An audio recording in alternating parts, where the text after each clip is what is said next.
Okay, people, we seem to be good to go. Welcome back. This is the Great Ace Attorney 2 Resolve on the Nintendo Switch, and this is going to be part 6. We're still not quite done with the third case of the game. And my cat wants to go outside, so let me do that before we start.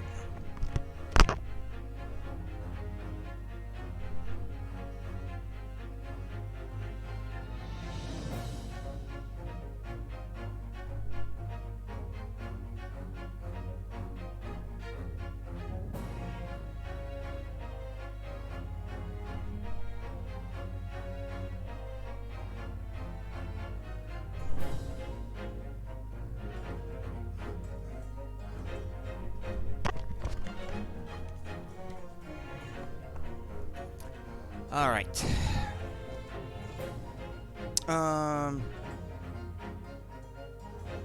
There's a problem. Hold on.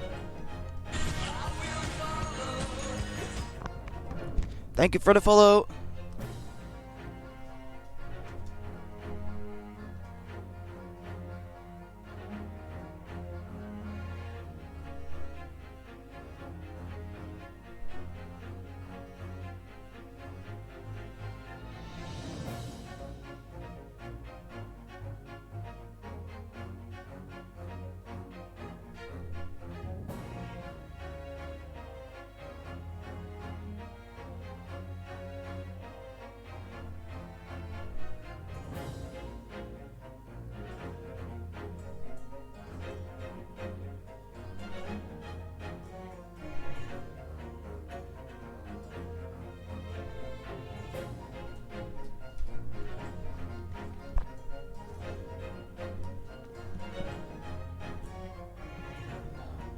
Alright, sorry for all of that.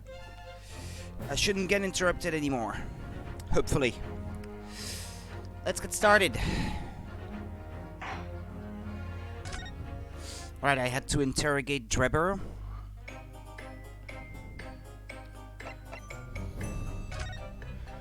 What happened here? What on earth happened in here? You found me, haven't you? No need to screw me down any further. Everything in here is precisely what it seems. Yeah, well, we'll be giving it a thorough going over. Don't you worry, Drebber.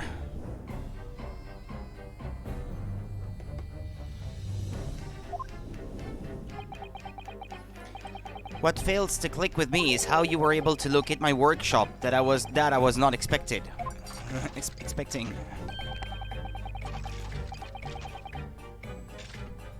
When I heard whistling from the other room, I knew it was time to bolt. Whistling? Ah, that would have been me. Oh.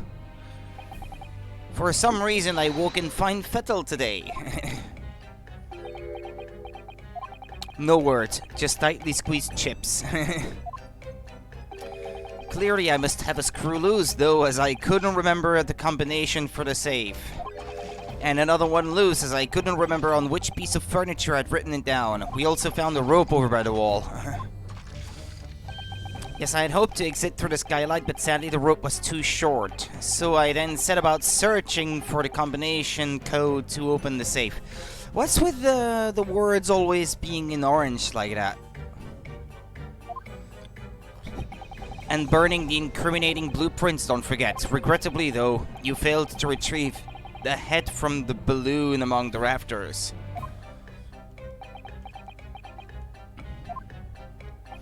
And after that, you hid yourself inside the safe, having first set this parcel ticking.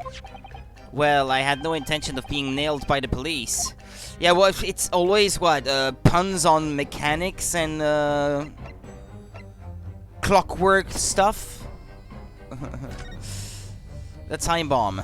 Got a death wish, have ya? Hiding right beside a ticking time bomb. It would have been probably fine inside the safe, I guess. Please, why do you suppose I chose to hide inside the safe? I don't know, actually, if in real life you'd be safe inside a safe. If you had some sticks of dynamite blowing up right beside it. I don't know. I mean, unless the sticks of dynamite are right up against it, that may break the hinges of the door, maybe. I guess if the hinges are apparent from the outside, like they are here. Otherwise, I honestly don't know. It's no ordinary safe. It's specially designed. A dynamite explosion wouldn't leave a scratch on it. Okay, what if he says so? So in fact, the safe was the only safe place. Precisely. But once you'd climbed inside, you wouldn't have been able to get out again. I invite you to look more closely. What? It opens from the inside? Yeah. The safe is fitted with a handle on the inside to allow the door to be unlocked from within. Ah, so it is, but... Would you be able to open it from the inside without a combination, though? There doesn't seem to be anything to input a combination, so I don't know. I had always intended to blow this place to smithereens in any case. I just wasn't expecting uninvited guests to come along and screw up my plans. Do you mean to say you were planning to blow us all up? No, that wasn't foreseen. What do you mean?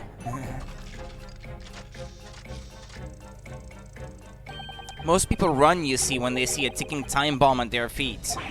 I calculated the time required for a retreat to a safe distance and set the device accordingly. But your seemingly endless discourse in here threw a spanner in the works, as it were, I guess.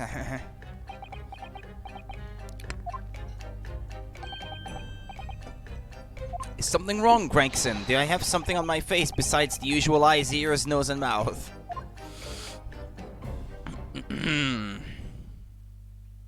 I think we have a fairly good idea of what's been going on here now, but what about the two incidents you've evidently been involved in recently? Professor Harebrain's instantaneous kinesis experiment at the Great Exhibition, and the waxwork model you stole, which this head belongs to. That's no ordinary head, you know. That's the head of the Professor. Clad in a mask with a lock so strong I am unable to open it safely to reveal the killer's identity. I've been considering carrying it around as protection. After all, that's enough! What's going on here, Gregson? I'm sure you're aware that I have sole jurisdiction to investigate here. Yes, well, Dr. Scythe again. So the forensic investigation team are here. Yeah, hello, Drill Hill, how's it going? You know full well this engineer is a key witness. Why are you allowing this lawyer access to him? If Lord Strongheart knew of this, you'd be finished. You lot, leave at once. My dear madam, there's no need for such a threatening tone, I assure you. After all, that's no way to greet an old acquaintance, is it, Dr. Scythe? Hello, Sholmes. Mr. Sholmes knows Dr. Scythe? If it's protecting the machine next door that's causing such a sour expression on your face, you are quite misguided. It's really nothing more than a shell. You get out! But of course, we'll show ourselves the door. I see you haven't softened at all. Mr. Naruhodo. Yes, it would appear that our delightfully entertaining investigations have run their course for today.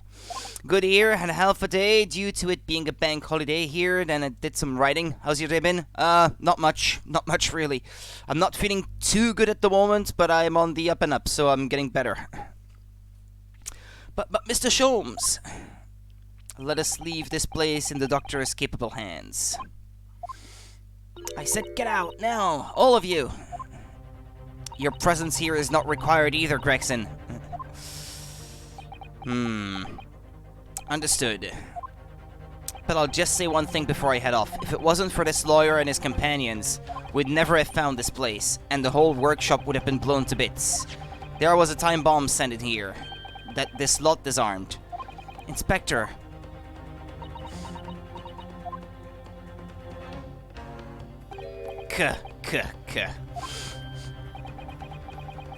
Something giving you a chuckle, has it, Drebber?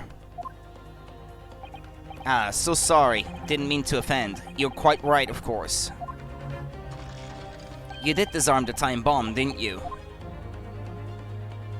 Yes, you did disarm that one. Eh? What are you? That one? You mean...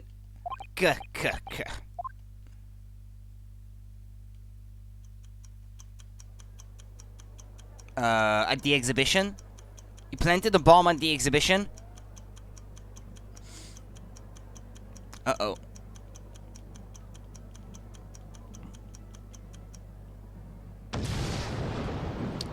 Holy mother of something. It was an hour later that we heard the news of the enormous explosion that ripped through the experimentation stage at the Great Exhibition. Professor Harebrain's invention and all its secrets were blown away forever.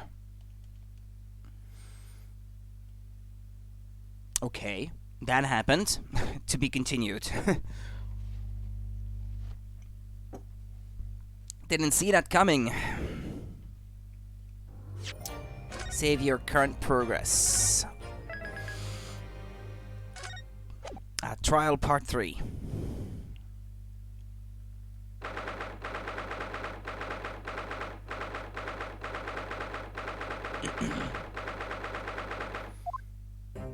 Good morning to you, Mr. Naruhodo. Good morning, Professor. Ready for today's proceedings? I hope so. I should be. Even I, with nothing left to... Good morning, my dear fellows! Oh, Mr. Sholmes, you're here.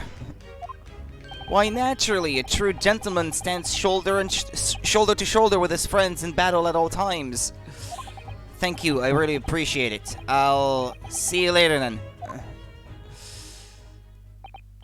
Now, Professor, we really need you to remain calm in the courtroom today. Yes, do try your hardest not to enter the witness stand uninvited again. Yes, I will. I realize it was a mistake, but my dear fellows, I must interject. Oh, you're still here, Mr. Sholmes? What's the matter? Surely you've overlooked some praise, have you not, to be cast in my direction, Sorry, I don't follow. Must I spell it out? I, the great Sherlock Sholmes, the greatest detective of worldwide acclamation, arose at some ungodly hour to be here now. First thing in the morning. A miracle, you must agree. Well, if I must agree, then... As you know, my sleep is quite impregnable. Iris had to employ her full gamut of tactics. She pulled the covers off, shook me, poked both cheeks, punched me, and kicked me from the bed.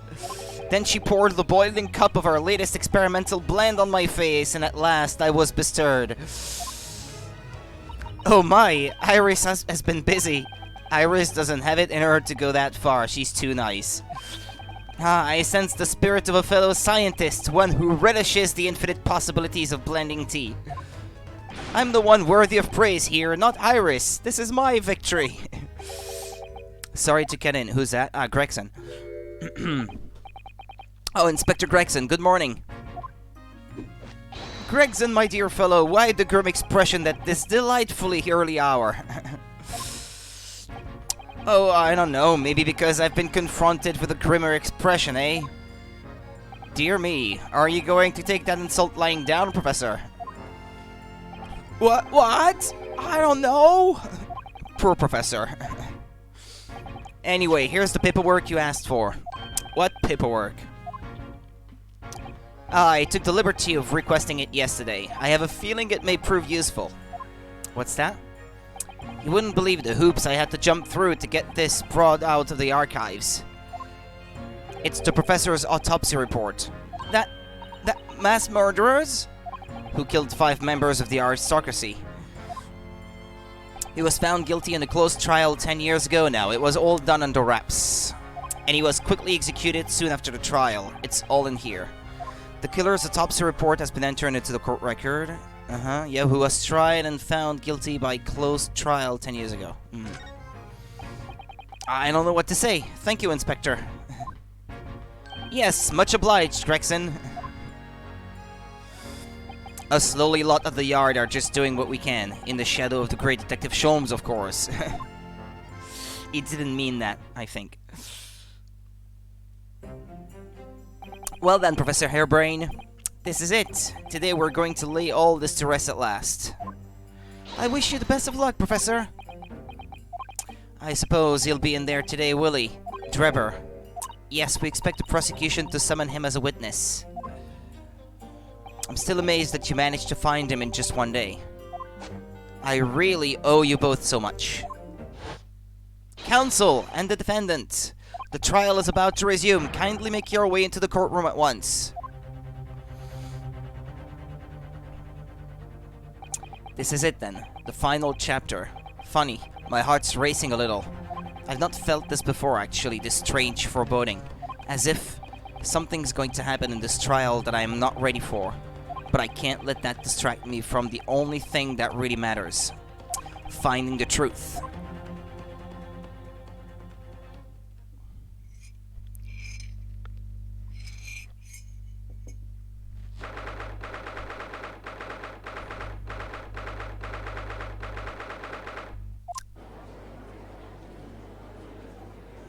Yeah, the assistant is here this time. In the name of Her Majesty the Queen, I hereby declare this court to be in session again.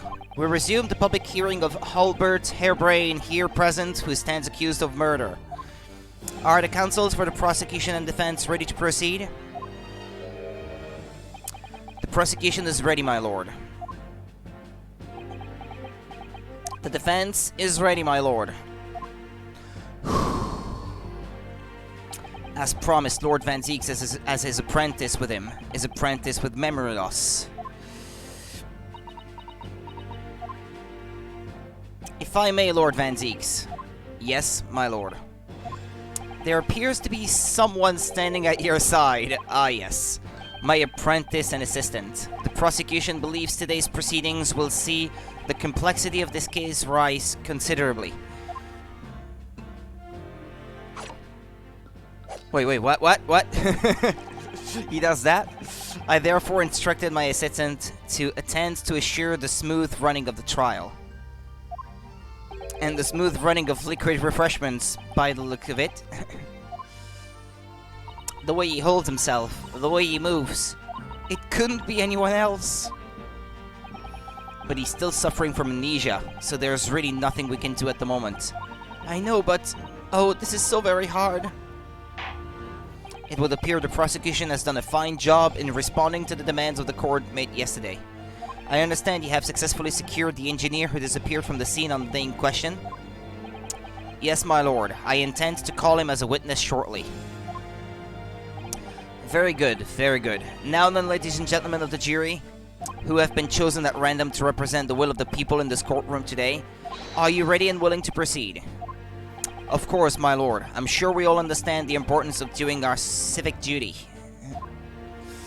I do so despise deception and deceit. I find it so very wearing. To take a man's life with a conjuring trick, it is against the magician's code, not to mention the law. Any fake scientist should feel the wrath of God, if you ask me. We have to listen to what's said on both sides' defense, and settle on one. That's it, isn't it? Wasn't like this in my day. Wasn't like this at all. If all parties are ready to proceed, you may begin, Lord Van Zieks. Before I do, my lord, there is a report I must read to the court. What is it? It's a roll of parchment. Yesterday at the Great Exhibition Grounds, the evidence of primary importance in this case, the super high voltage instantaneous kinesis machine, which wasn't sold on the experimentation stage, was deliberately destroyed in an explosion effected by an unknown person or persons. It was what? An explosion? This is an outrage.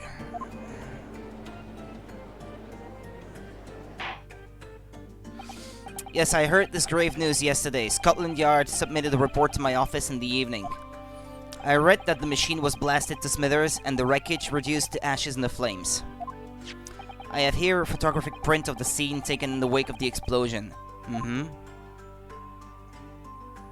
So we now have confirmation that it was some kind of trapdoor, I guess, the base of the machine. It shows what little remains of the machine. Yes, a terrible business. He did it to destroy the evidence, did he?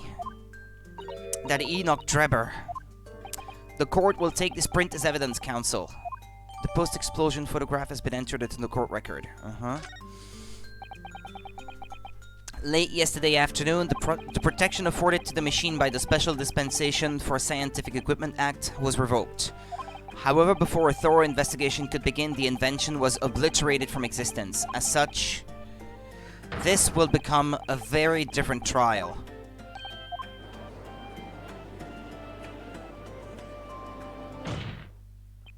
As it stands now, with no evidence on which to draw meaningful conclusions, the authenticity of the kinesis machine will remain forever in obscurity. Indeed, a most unfortunate state of affairs. However, one thing remains clear. The victim's death was the result of the actions of the accused. Of that we can be certain. For it was the accused himself who was operating the machine and who ultimately caused this loss of control. As Lord Van Zieks rightly says, this is a very different trial now. The accused accepts responsibility for his part in the events that transpired. He acknowledges that Mr. Asman died as a result of the accident caused by his machine's malfunction. However, unbeknownst to the professor, he was being deliberately deceived by a pair of very clever fraudsters. Names, counsel, if you please. The engineer, Mr. Enoch Drebber, and the victim himself, Mr. Odi Asman.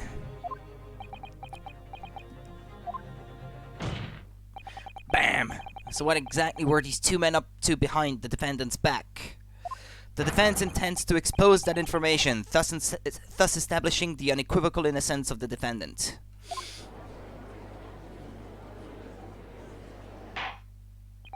Thank you, counsels. The positions of the prosecution and defense have been clearly stated. Lord Van Zieks, summon your first witness, please. At once, my lord. The prosecution calls the engineer, Mr. Enoch Drebber, to the stand.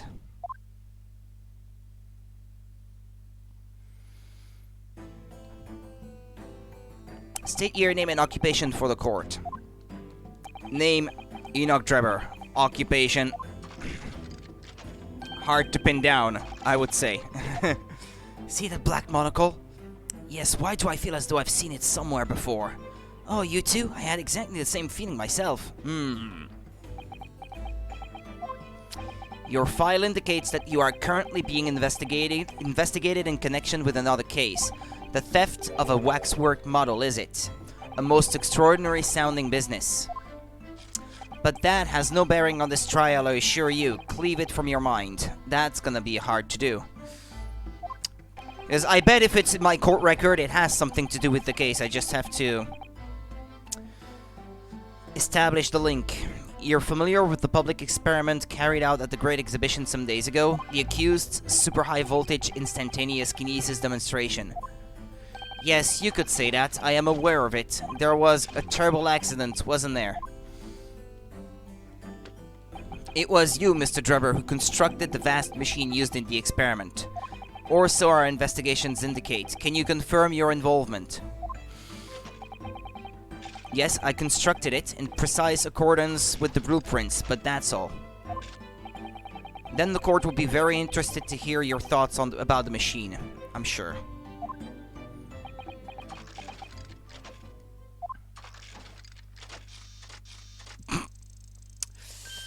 This guy's weird. An amazing device, if you ask me.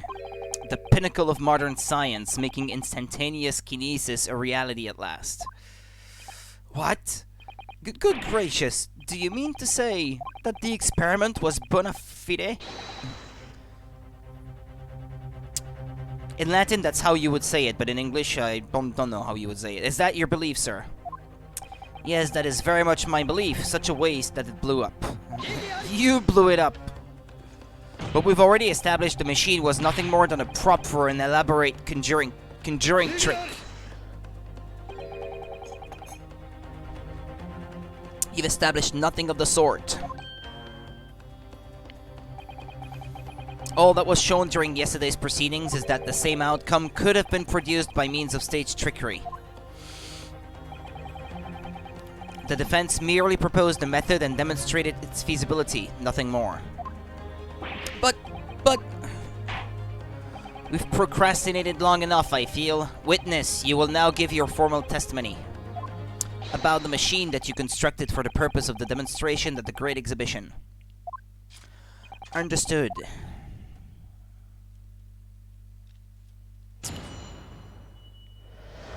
Kinesis machine. I met the young professor approximately 1 year ago through Mr. Asman's introduction. He provided me with the blueprints and I constructed the machine to his precise specifications. It was no trick. If the whole show was a fraud, it would have required a body double. Tell me, did the victim have a twin? Well, it's true that I have not been able to establish that, but I was wondering actually if it could have possibly been, well, him in a disguise, because he would be able to disguise himself, probably. Or maybe it was a waxwork, like a wax statue, like those at the museum. All the spectators saw the birdcage appear above their heads and then crash headfirst into the crystal tower. A terrible accident, I grant you. Perhaps the science on which the machine was built was flawed somehow.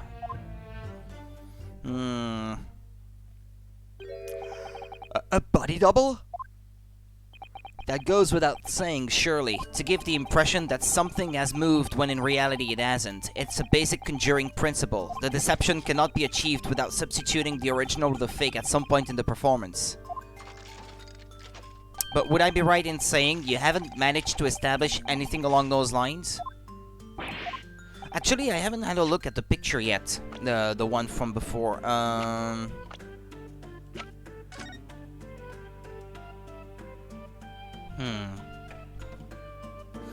I don't see anything yet in this one to suggest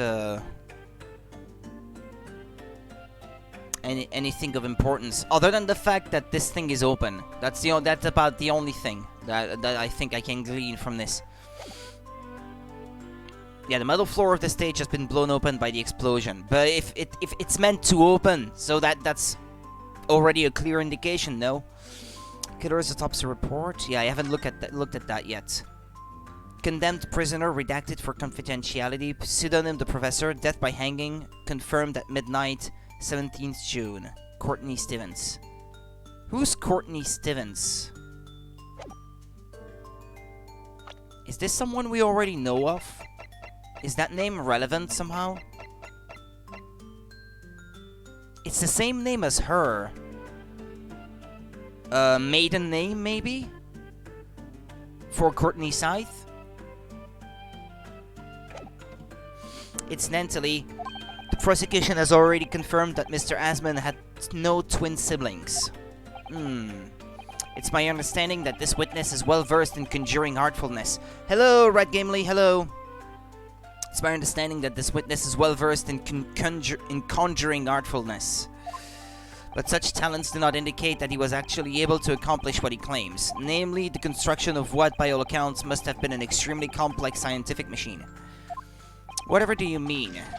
Yesterday's proceedings brought the true nature of your past exploits to light, Mr. Drebber. Indeed it did, my lord. As a swindler who preys on innocent scientists to elicit government grant money through conjuring know-how.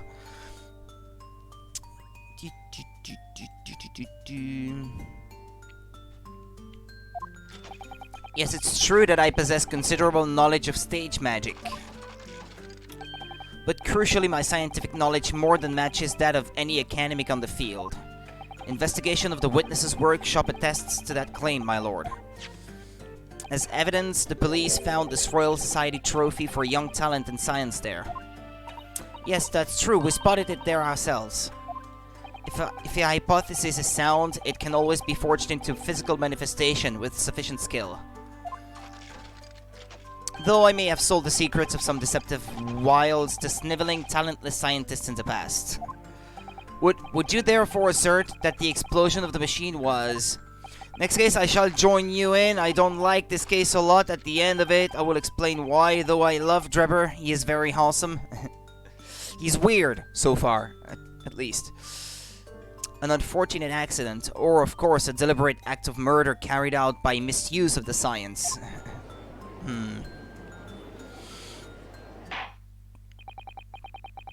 It's dragging quite a lot, this case, I find. It's been quite long. I spent already about 9 hours on this one, and I'm still not done. Counsel for the defense, your cross-examination, please. Yes, my lord.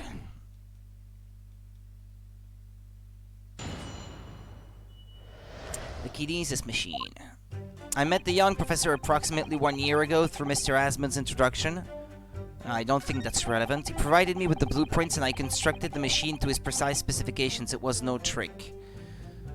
I may have to come back to this. If the whole show was a fraud, it would have required a body double. Tell me, did the victim have a twin? Of course, that's it! Mr. Asmund was a twin! Has a twin? Perhaps my learned friend wasn't listening earlier. Mr. Asmund had no twin siblings. No, I heard you before. But the thread of hope hadn't quite left me. Okay. The demonstration could have been a trick if there was somebody who looked sufficiently like the victim. But Dr. Scythe absolutely ruled that out as a possibility. Uh-huh. Oh, why? It is beyond question that the victim himself, Mr. Asmund, did move from the stage to the crystal tower. The fingerprints found at the scene attest to the fact. Could have touched the machine before. So it can't have been orchestrated using someone who looked identical to Mr. Asmund then. What are you thinking, Mr. Naruhodo? Oh, no, nothing. Just that the idea of someone who looked identical to the victim is playing on my mind. A wax statue! All the spectators saw the birdcage appear above their heads and then crash headfirst into the crystal tower. A terrible accident, I grant you. Perhaps the science on which the machine was built was flawed somehow. So you understood the science, did you? Not in the slightest. Oh, right. As I've said a number of times, I'm an engineer. My job is to manufacture according to the blueprints I'm given. I would be inviting manifold problems if I foolishly allowed my brain to digest the ideas behind them. I could be accused of stealing those ideas, for example. But how is it possible to construct a machine without really understanding the principles it relies on?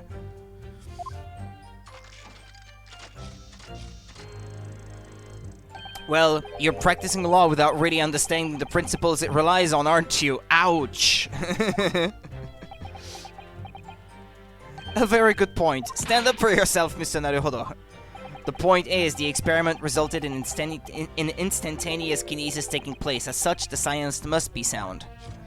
Yes, and really, experimental results are all that matters when it comes to proving a hypothesis.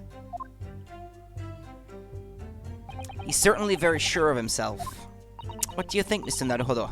Well, now that the machine has been completely destroyed by yesterday's explosion, it's going to be impossible to argue its authenticity one way or the other. But if we're unable to establish that it was a piece of stage trickery rather than genuine science, we will have no grounds on which to demonstrate Professor Harebrain's innocence. Both Mr. Asmund and this man in the stand tricked the professor and used him. They took advantage of his naivety and his unbending belief in his work, and I won't let them get away with it.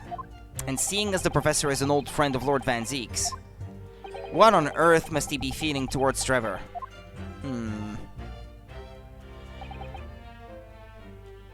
I haven't saved in a while, by the way, so...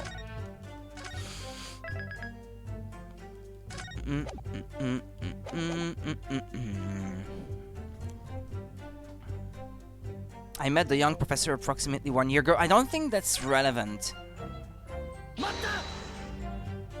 It's clear that you have both scientific knowledge and knowledge of conjuring magic, however. The more knowledge you have, the better equipped you are to handle whatever comes along. But your implication is that I furnished the machine with some trickery, I think. It's a possibility that we have to explore. Unfortunately, though, the machine has been blown to Kingdom Come. Conveniently for you, so there's really nothing left to explore, is there? It appears that the kinesis machine was fitted with a timed explosive device of some kind. And there's nothing left of that device either, not a single shred of evidence remaining, I hear. He must have planned all this from the outset. But in any case, it's abundantly clear that the experiment couldn't have been a trick. Maybe it's one of those cases where I have to press on everything and then the jury will just make up their mind about it. It crashed headfirst, you say? According to the many witness reports from those there at the time, yes. Were you not there at the exhibition grounds on the day? A witness saw you, so... unlikely. I rarely leave my workshop. Yet another of your unique inventions was found at the scene. Yes, indeed. There, caught in the act of lying. Well, it was the unveiling of a machine I'd labored over for many months. I saw it clearly with my own eyes, the birdcage plummeting headfirst into the tower. What a surprise.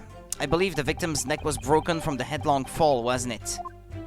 How would you have come by that information?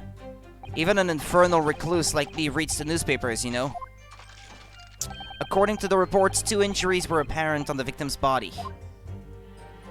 Yes, he'd been stabbed in the chest by a screwdriver believed to belong to the defendant, and he had broken vertebrae as a result of a fall from a considerable height. Correct, my learned friend has been doing his research, it seems. It's in the court record, there's nothing to research. Do we know which injury was the fatal one?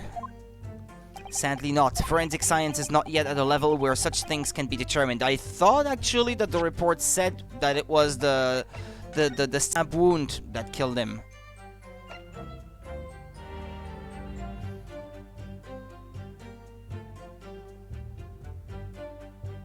Yeah, they say in the report that the cause of death is the hemorrhage.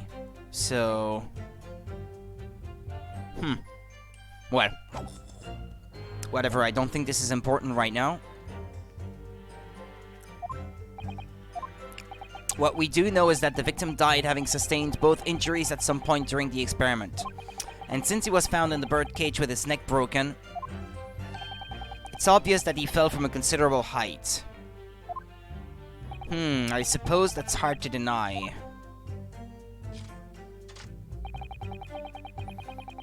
Okay, I already pressed on this. I pressed on this. On this. This. This is the only one I haven't pressed on yet. So you were already acquainted with Mr. Asman himself? Not really. By chance, I'd seen his name mentioned in the papers, that's all. But I had no interest in his private affairs. If he was an unscrupulous investor, it was no concern of me.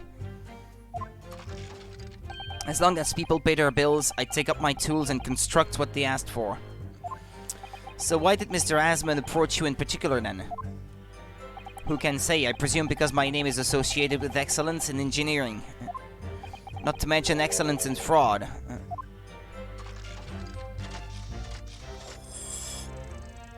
Hard to gauge, but the point is, all I did was construct the machine according to the blueprints I was given.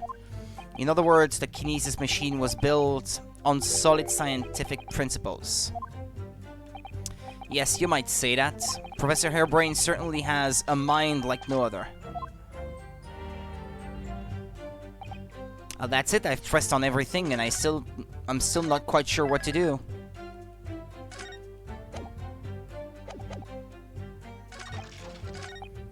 He didn't amend his testimony in any way. He's certainly very sure of himself. What do you think, Mr. Naruhodo?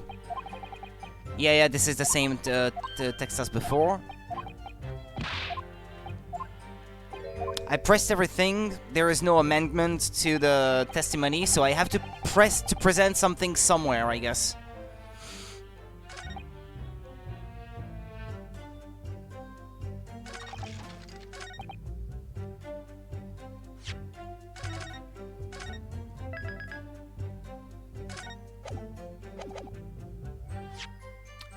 Then why is there a trapdoor?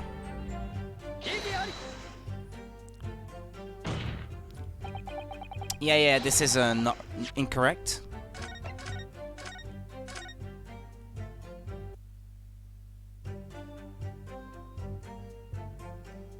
Or maybe here. Although I don't think so now. Don't think this is gonna work. No, wait, I know. Yeah, he says that the cage crashed headfirst into the crystal tower, but it's the base of the cage that's broken. Yeah, that's it. I think that's it. Yeah, there we go. Okay, got it. But because I examined this yesterday, I had actually already forgotten about the evidence. We've examined the birdcage that crashed into the crystal tower ourselves. As you can see, the cage, which is a wooden construction, has sustained damage in one particular spot. Following the explosion, it fell some 30 feet into the glass of the crystal tower. That level of damage is to be expected, surely. I agree, the damage itself is entirely understandable. What doesn't make sense is the location of that damage. All the breakages in the wood are at the base of the birdcage, not the top.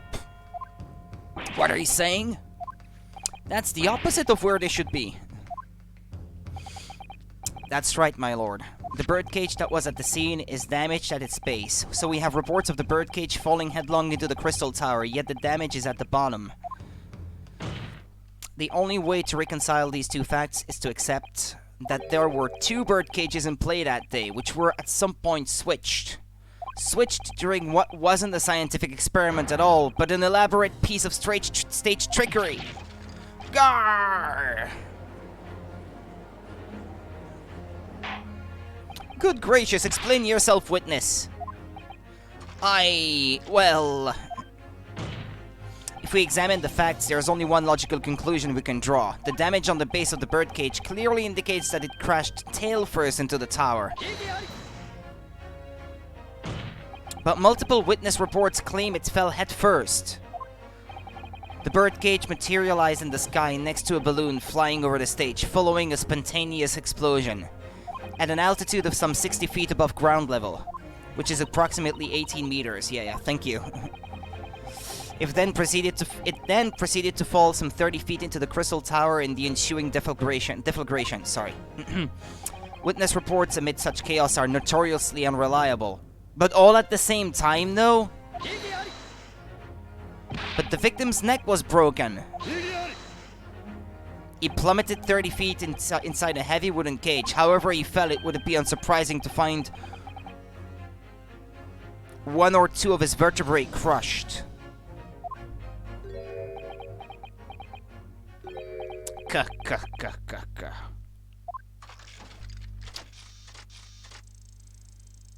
A riveting scientific analysis of events from the prosecution there.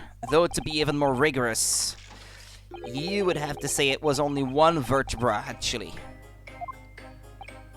He wasn't quiet for long. I find it hard to see what's motivating Lord Van Zieks. This witness is clearly a swindler and one who deceived a personal friend of his. If you're going to establish this deception, do it right. Sorry? I feel like that's the undertone here. Ah yes, and there is one more point. The defense appears to have forgotten. It obviously wasn't a trick, as a certain truth very plainly demonstrates. What? It seems to me that the cross-examination had better continue until we resolve this matter. Oh, it's not over yet? Mr. Drever, you will amend your testimony with details of this truth, okay? Of course, we must treat the matter scientifically after all. I nearly had him there.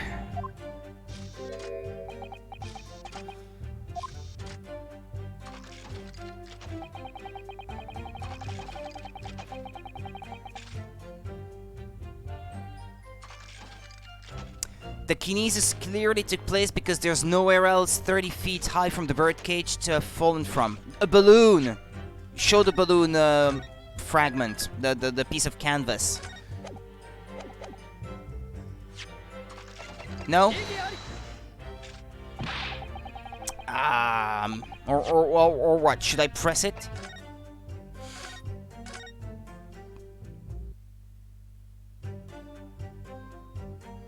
Or the picture of the balloon, no? No? Okay, never mind.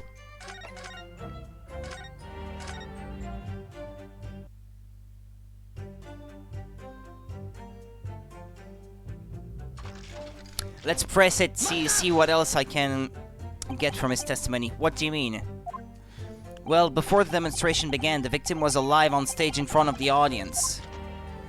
Yes, there are lots of witnesses who saw Mr. Asman on the experimentation stage, that's true. and the victim's neck broke as a result of an impact following a fall. Logically, therefore, the victim must have fallen from somewhere. The balloon that exploded was at an altitude of 60 feet. The point of impact on the tower was 30 feet up. That difference of 30 feet is therefore the total distance the birdcage fell. And there is no other location from which the cage could have fallen that distance if it didn't drop out of the sky. Ergo... what? Because now we're saying that the altitude of the balloon wouldn't have allowed it to be as is said? Or is there another way to explain the difference? The victim himself must have been beamed from the stage into the sky above the crystal tower.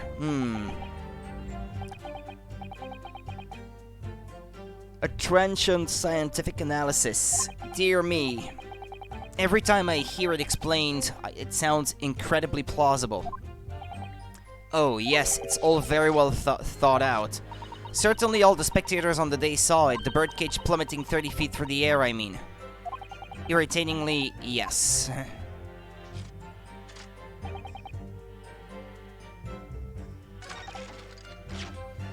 But I did press now.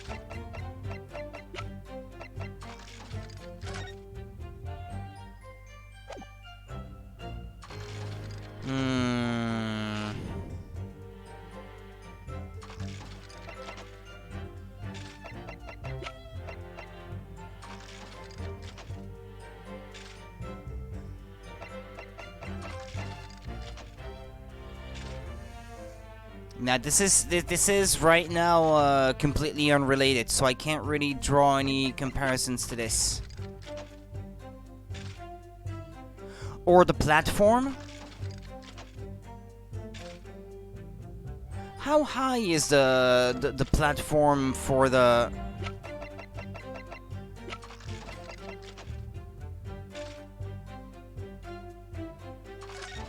This doesn't say really.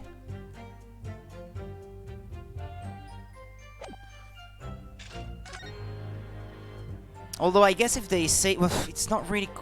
I can try. I can always try. No, okay, that's not it.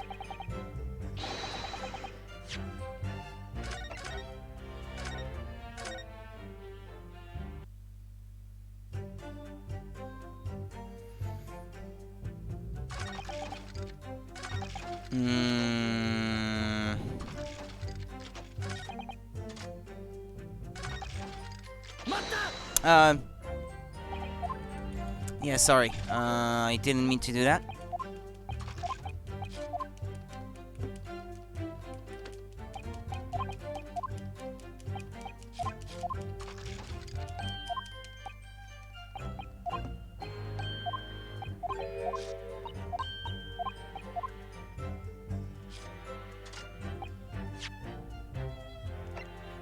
Hold on, it's on the previous one. It's probably here that I have to present something.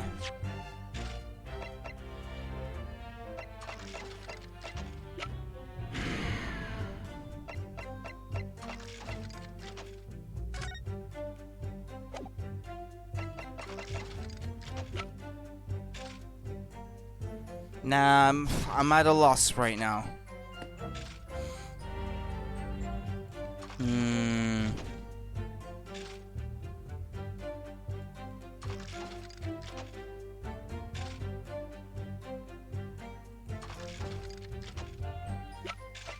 What? You... okay, you had to show the map instead of the... My idea was correct, but I didn't know what to show to prove it. This is a diagram of the experimentation stage and its surroundings.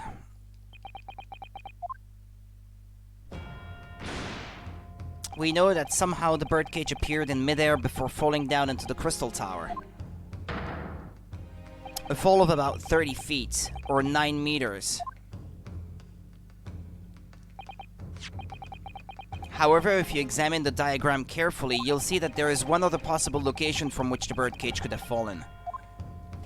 The same distance of 30 feet. Well, it appears the defense has a possible explanation to put forward. Go ahead, counsel. Yes, my lord. Of course.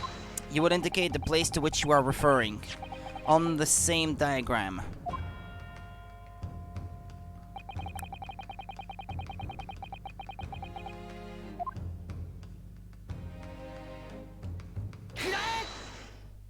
The place I'm referring to is here, but that's where the birdcage would have been to begin with.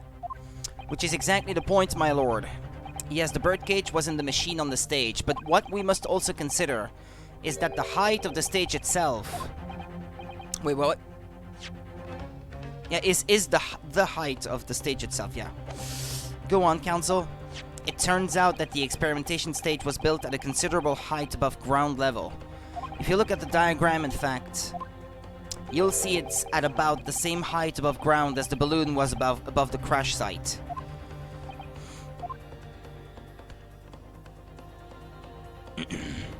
When the experiment got underway, the machine and the birdcage were engulfed in steam.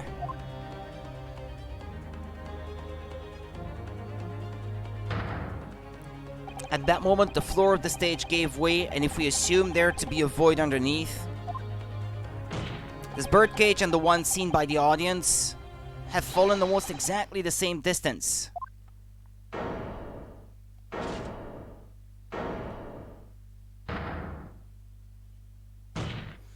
Once again, my lord, this all points to the fact that there was not one birdcage, but two.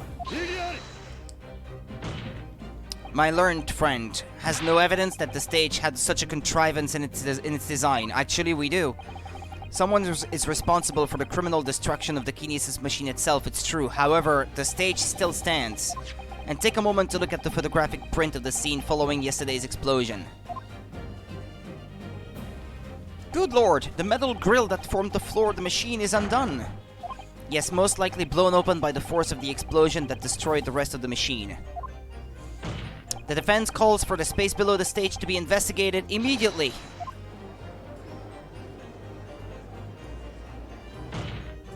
Mr. Drebber, it was you who built the kinesis machine, which means that it was you who built the two bird cages that were used to carry out this deception. Huh? Whether Professor Harebrain's hypothesis is sound or not makes no difference, because it's the construction of this machine that matters, a machine designed to take Mr. Asmund's life. And lay the blame firmly at the professor's door, something that could only have been carried out by you, Mr. Enoch Drebber. Grrr. Wah! This guy is so weird.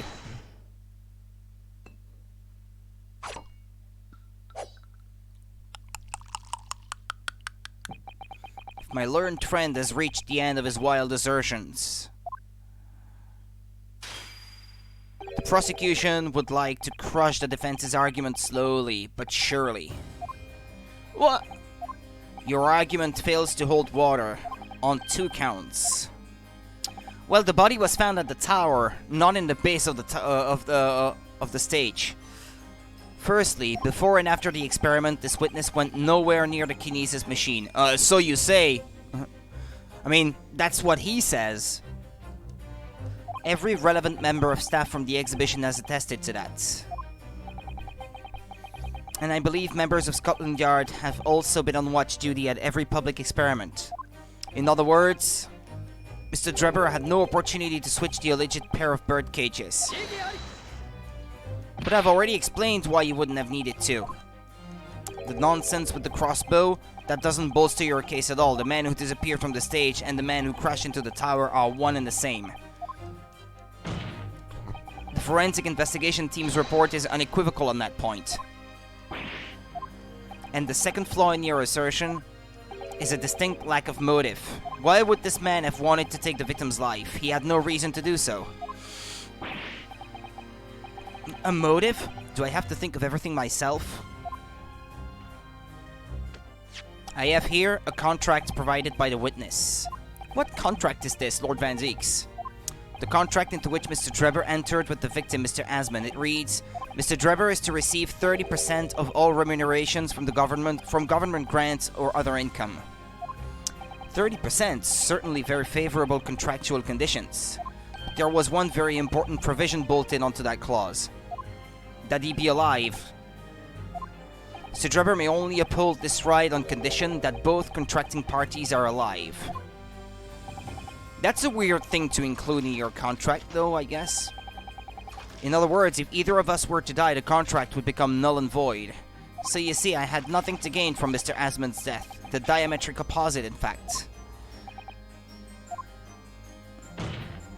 Need I say more? The witness had neither an opportunity nor a reason to commit the alleged crime. In short, the possibility of Mr. Drebber having done as you suggest is nil.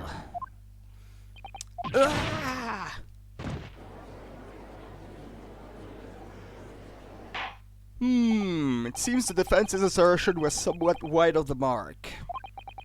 Lord Van Zeeks, you will submit the contract as evidence, please. Let me have a look at this.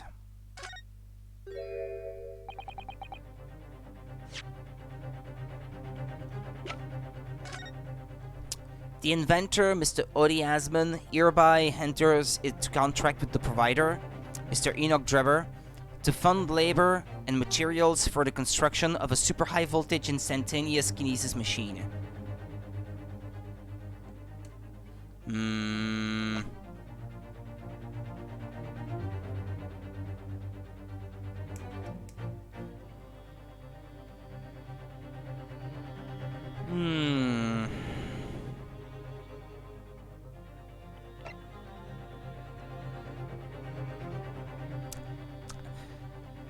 No matter how many times I read it and reread it, I don't see any loophole in there.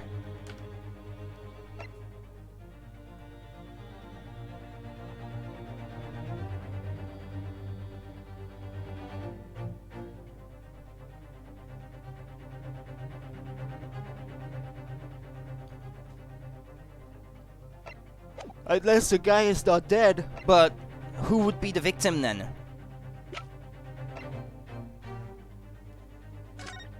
Oh, by the way, I never looked at this. This lock does look very strong, doesn't it? There's definitely no way you could remove the mask yourself if it was put on you. What a terrible way to treat someone, even a convicted criminal. I know, it's starting to make me livid, actually. Mr. Naruhodo, please. I mean, just think about it. Imagine if you had an itch on your cheek all of a sudden. You'd be utterly helpless. Well, yes, that's true. But I'm not sure that warrants quite so much anger. Oh, right, sorry.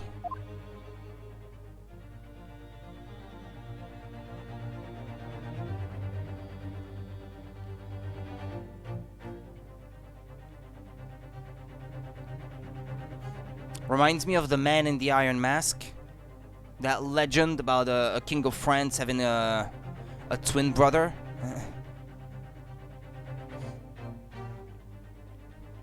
The mask is not quite the same, but it has some similarities. If Drebber had no opportunity to switch the birdcage under the stage with the one in the Crystal Tower, he couldn't have done it. And in many cases, I have no idea what his motive might have been. There is one aspect of your argument that still holds true, however. There were 2 bird cages. The prosecution is unable to deny that. So I'm sure you're on the right lines, Mr. Naruhodo, and I've no doubt there are other aspects of your assertion that are undeniable truth too. Well, it would seem that the defense has no rejoinder to offer.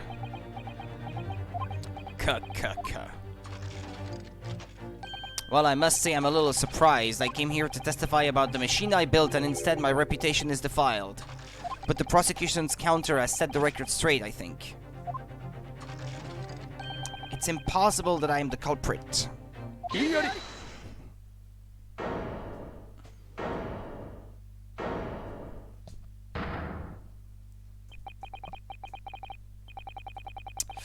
At At the beginning of this trial, we believed that there was only one birdcage.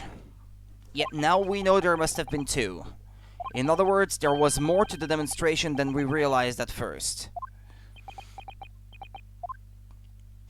I think it's abundantly clear that the same applies to the culprit. Get to the point. The stage demonstration was constructed and set up in its entirety by you, Mr. Drebber. Therefore, it's inconceivable that you had no hand in the events that transpired. So if circumstances mean it's impossible that you could have carried out the crime yourself, it points to the fact that someone else was involved. Someone else? Counsel, are you suggesting... Yes, my lord. Mr. Drebber had an accomplice. It's Lord Van Zeeks. An accomplice now. Well, then I presume you're prepared for what's to come? Now that you're accusing not only this witness, but someone else of the most serious of crimes. If these accusations turn out to be false, then make no mistake. The prosecution will demand an equally serious punishment for your slander. Well, counsel, do you intend to pursue this course and formally accuse another party of involvement in this matter? What do I do here? At the moment, this is little more than a hunch on my part. I don't know for sure if Drebber had an accomplice, or even if he really is the culprit here. One way or another, though, I have to make my position clear as a lawyer. So what's my stance going to be? Did Drebber have an accomplice or not?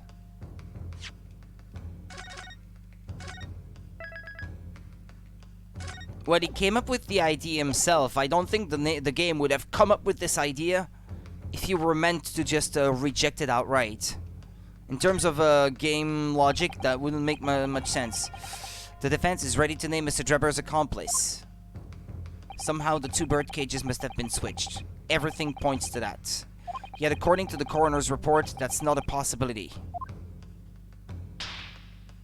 But that inconsistency in itself is a clue. Counsel? My lord? You have received a stark warning already. If you are nevertheless determined, I'm gonna put forward something that just occurred to me. The guy was never stabbed with the screwdriver on stage. He was alive when the cage fell through. He untied himself and he moved, I don't know, underground or something to the Crystal Tower. I don't know how yet. But the victim himself was the accomplice. It's the only person I can think of that would be connected to him. And that I have in my character profiles, I guess.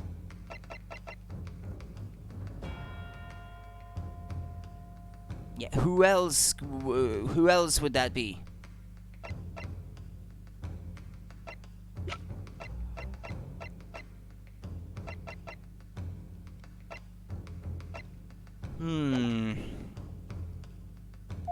I must now ask you to identify this alleged accomplice by name. So, your answer, please. Who do you claim to have been Mr. Drebber's accomplice? And then he killed his accomplice in the end.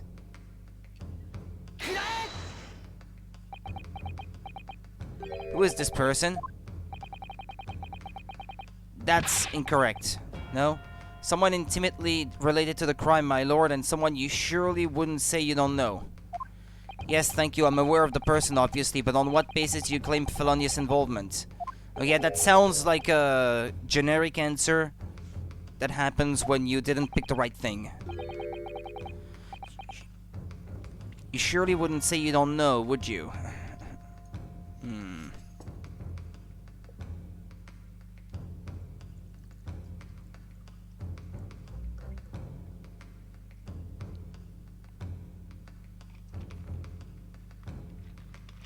Okay, excuse me.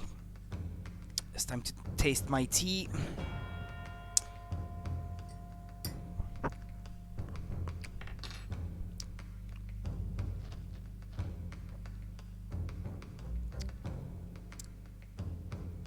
It's a bit bitter. Not bad though. You surely wouldn't say you don't know, would you? Yeah, that was incorrect. I'm sure you simply slipped and pointed to the wrong person, didn't you? There's no other explanation. No slip-ups this time, please, Counsel. Who do you claim to have been Mr. Trevor's accomplice?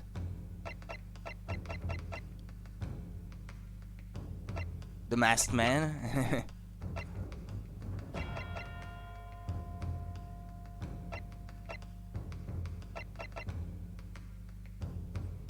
I have no idea, to be honest.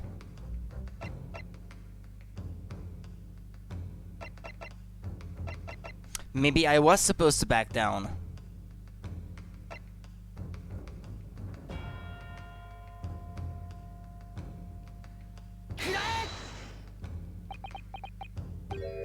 Okay, this is also incorrect.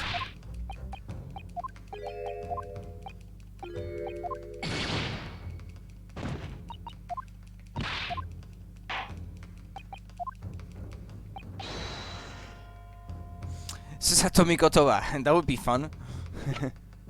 The Bohemian Boy.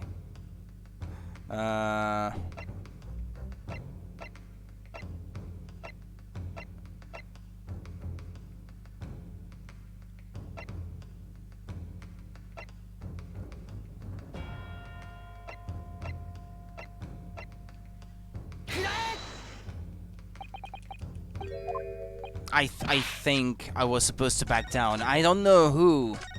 I have no character profile to show. Let's face it, I have no idea whose accomplice might actually have been. Which isn't the strongest position to be in, is it, Ryunosuke? Mr. Naruhodo, think of the sword at your side. Kaduma is crying out. Sorry, crying out for you, to show the strength of your conviction now as a lawyer. Okay, you're right, the sword that I inherited, which embodies the will of my best friend,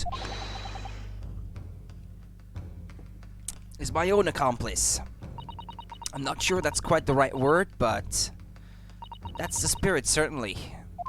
The defense is ready to name Mr. Trevor's accomplice. Okay, well then, there really is an accomplice, and it has to be in there. What, the coroner's report? What did he say?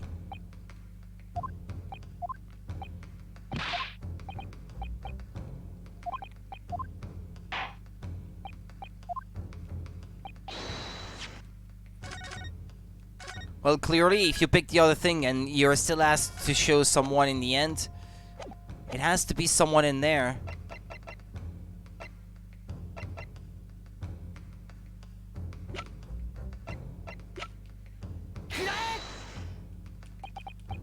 I'm trying. The Bohemian Boy. No.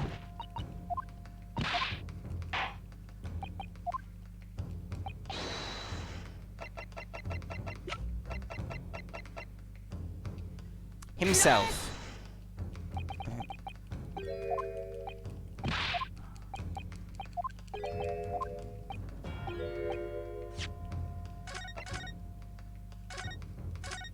No, I really don't have any idea. I'm not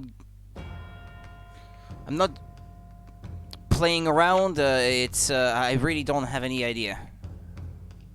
The coroner. The name of the person in question is... What's wrong, my Nipponese friend? Surely fear doesn't bind your tongue now. It's a little late for that. Actually...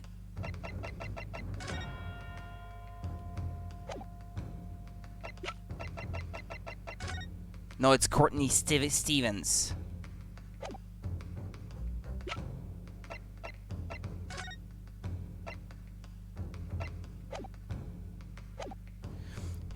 It's a different reaction here, though. Surely fear doesn't bind your tongue now. It's a little late for that.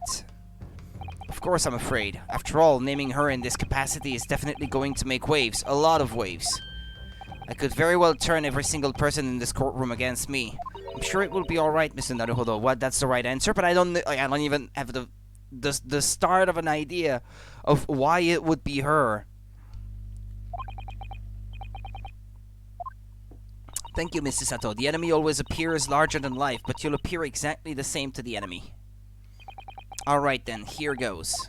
You've kept us waiting long enough. Your answer, Counsel. Now.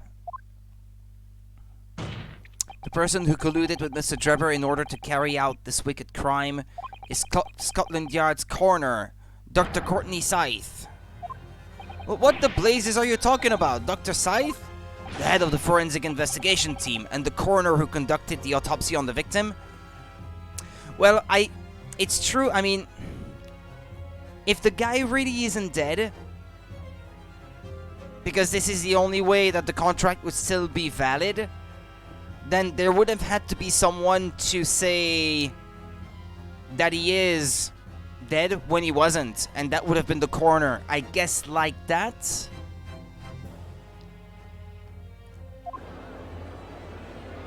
I guess she could have colluded with him in that capacity.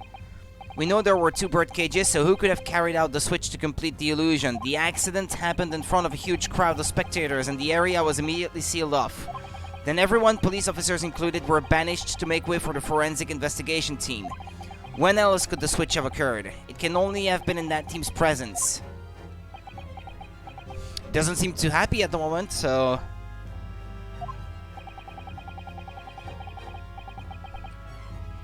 It's essential that the court determines exactly what happened following the incident.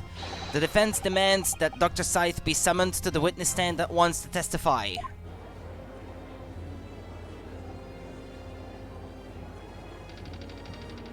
Idioty.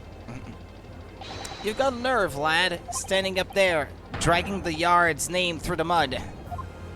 I didn't mean to. I know the woman very well. There's no better dead room worker out there. How dare you call her a criminal? My learned friend's imagination appears to be wilder than the East End at night. But the recklessness of your accusation aside, there's another grave problem with your argument. One which the prosecution demands you address at once. A grave problem? Oh my word. Who do you claim acted as the victim's doppelganger? What? Certainly if the birdcage containing the body of the victim was exchanged for another, that cage must also have contained the body. And yet, no missing persons or accidental death of anyone even remotely resembling the victim have been reported. Which means there was no one dead or alive who could have fulfilled the role of a body double for Mr. Asman. That's, I think, where maybe... We don't know what his face looks like, the Professor. But what if he looked like him? Because we can't see his face. His face is enclosed in that thing, and that's weird enough. But we did find that little shard of glass from the tower inside the folds of the cloth of the waxwork, so... If my argument is that there were 2 bird cages, then there must also have been 1 person inside each. But I don't know if I've got an answer to this yet, have I? What can I do to reveal how this body double stunt was achieved?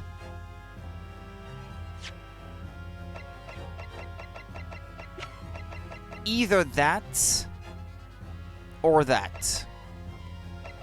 I think it's evidence that I have to present.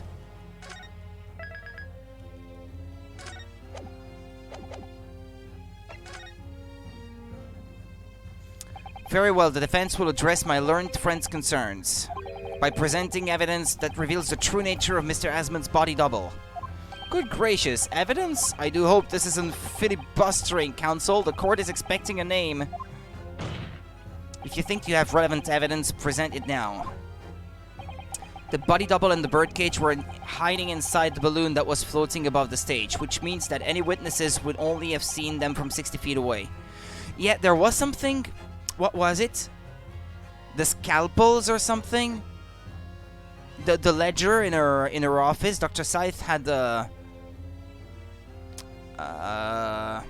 receipts or something for like 50 scalpels or something like that. That was weird. I didn't know what to make of it or how relevant it was to the case at that time, but I don't know. Maybe it will become more relevant down the line. Which means that any witnesses would only have seen them from 60 feet away. So, who was it that appeared out of that explosion some 18 meters above the spectators? Aha! The body double inside the second birdcage was...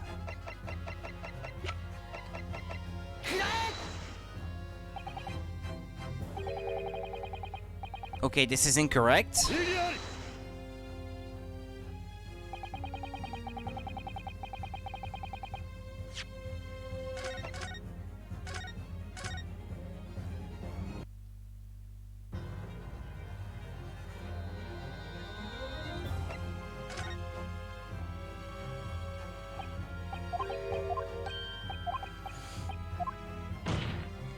Or the head, maybe?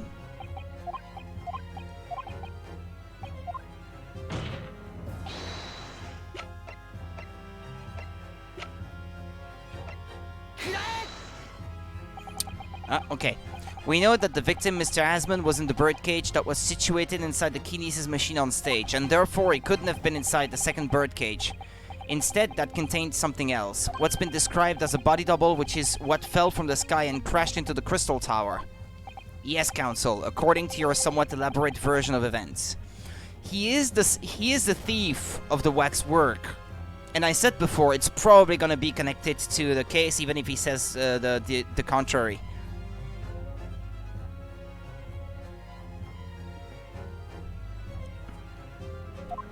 And that body double inside the second birdcage was in fact...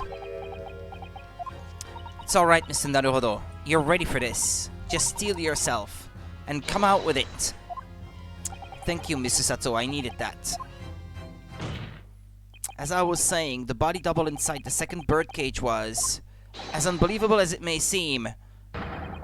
That thing there...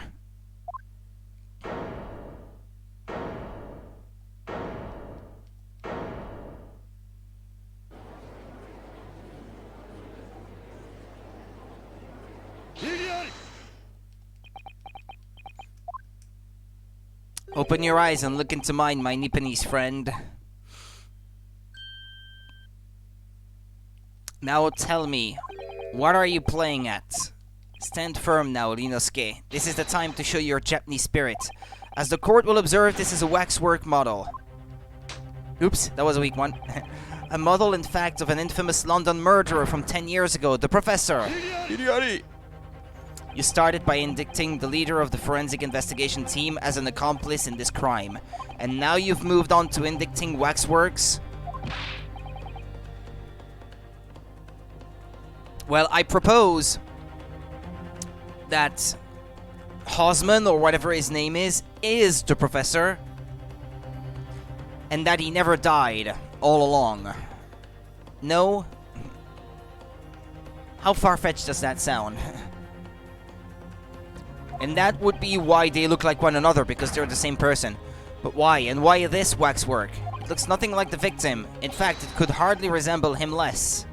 What possible justification can you give? If you want to know why, ask Mr. Drebber. What? Just days before Professor Hairbrain performed this public demonstration, Mr. Drebber abducted this model from Madame Tuspel's. Did you say abducted? And 2 days after the incident at the Great Exhibition, he returned it to the museum. Then the timing... Is this true, Mr. Drebber?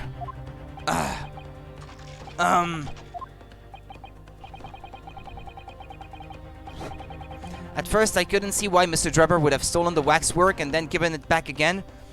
And more importantly, why you would have omitted the head. I think you would have omitted the head because he didn't want anyone drawing any connection between the two by comparing the faces. But now the reason is clear. He took it so that he could put it inside the second birdcage as a body double for Mr. Asman. Gah!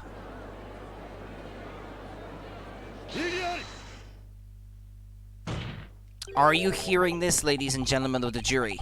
Are you hearing the defense's astonishing proposal? That the witness fabricated this vast machine with the intention of deceiving some wretched scientist, that he did so in collusion with the country's finest coroner on the public stage in front of a vast audience? And that to effect the deception, he used a waxwork model that in no way resembles the victim? Are we really to believe this far-fetched tale? What do you decide? It's not gonna be good. They're all gonna go for guilty, probably. Wait! Yes, if you put it like that, of course it sounds implausible. My lord, I need to speak, if you please.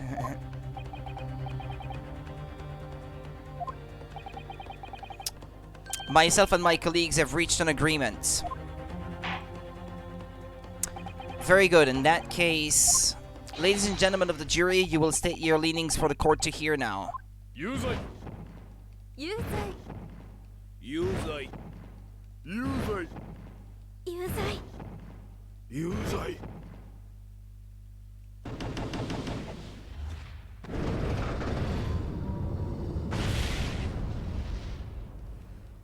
Here we go again. So as indicated by the foreman, the jury has reached a consensus. I knew that was going to happen. We shall get through this, Mr. Naruhodo, as we always do. And uncover some new truth along the way, I'm quite sure. Yes, I agree. I'm going to have to appeal to the jurors as usual, and see if I can persuade them to change their minds. The defense will now embark on a summation examination. Are you and your fellows ready to proceed, Mr. Foreman? We are, my lord. Very well. In that case, I ask you now to state clearly for all present to hear the grounds on which each of you has decided that the defendant is guilty of the crime of which he is charged.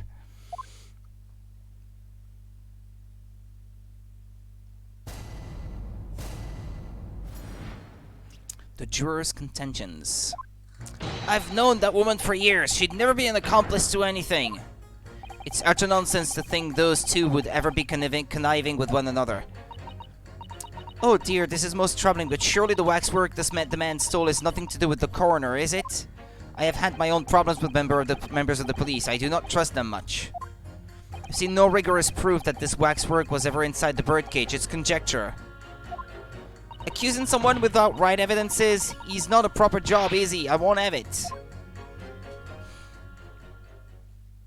Somewhat unsurprisingly, it seems the introduction of this waxwork model to the proceedings has polarized opinion.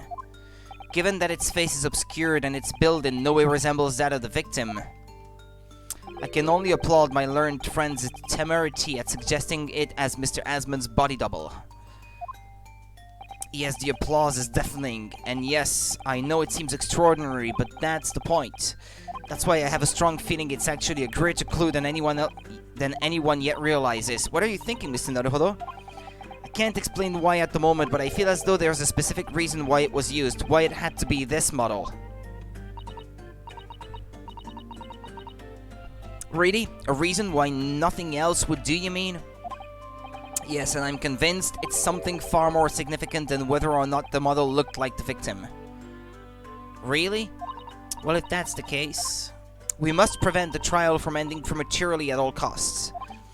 Yes, agreed. I have to find a way out of this.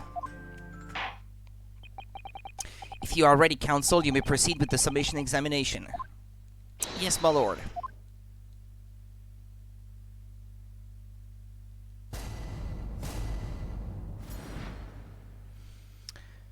The defense's rebuttal. Okay, well, I want to know from this guy. The order of things seems to have changed around here for some reason. I'm a copper lad. It's a copper's discretion to bend the rules sometimes when needs must. What's wrong with that? Where do I start?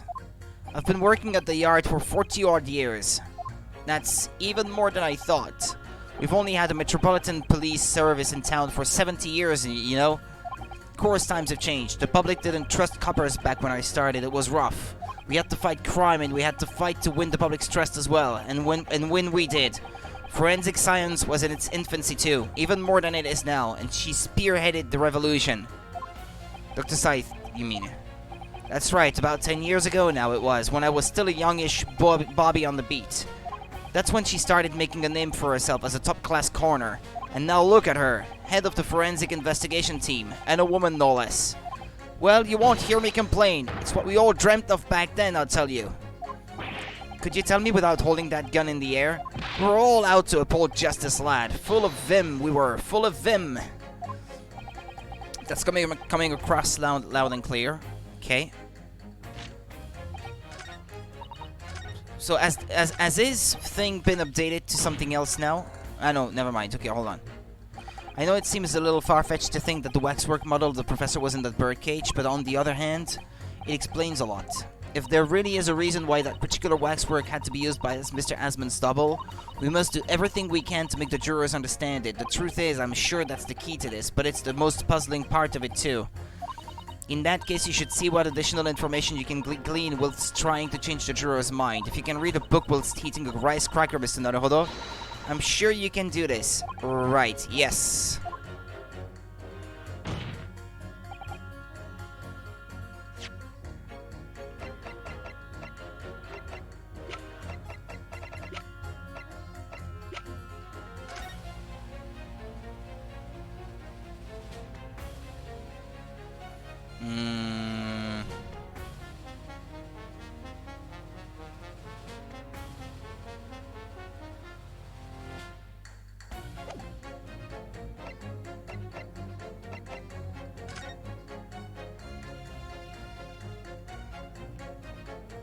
Damn, if only we could have a look at the face.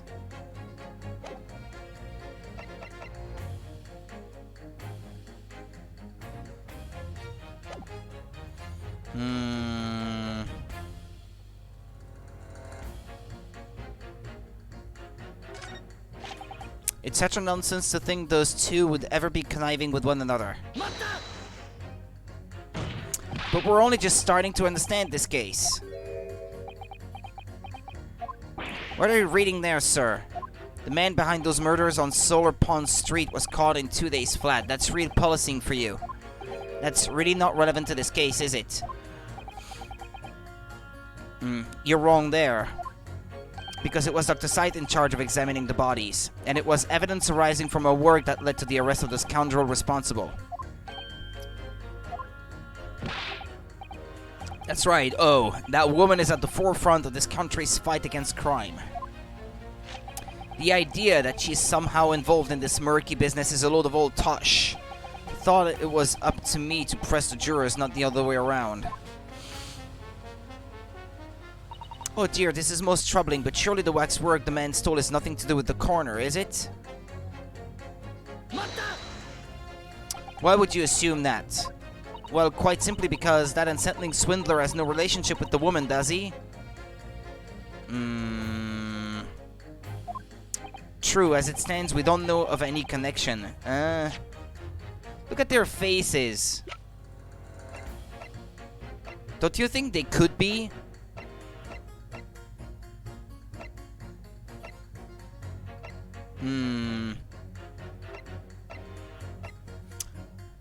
A real name, I think, is Stevens. But if he has a real name, then I don't know. I mean, other than the one we know of.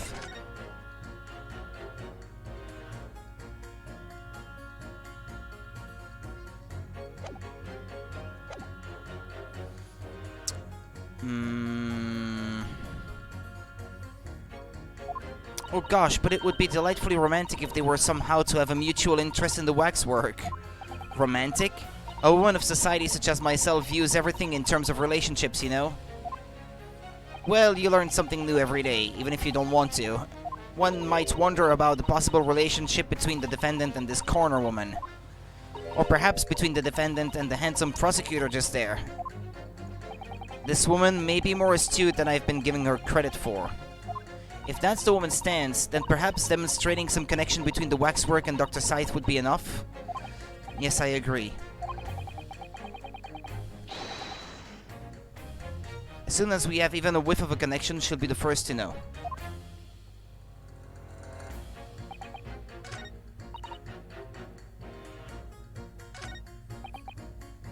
Okay, tell us about your problems with the police. What sort of problems? Let's just say we have run into each other on numerous occasions while I've been performing on the street. Right, I see. Obviously, artists such as myself cannot appear on stage as we work in close proximity to our audiences. So we perform our great magic in parks, on streets, street corners, and the like.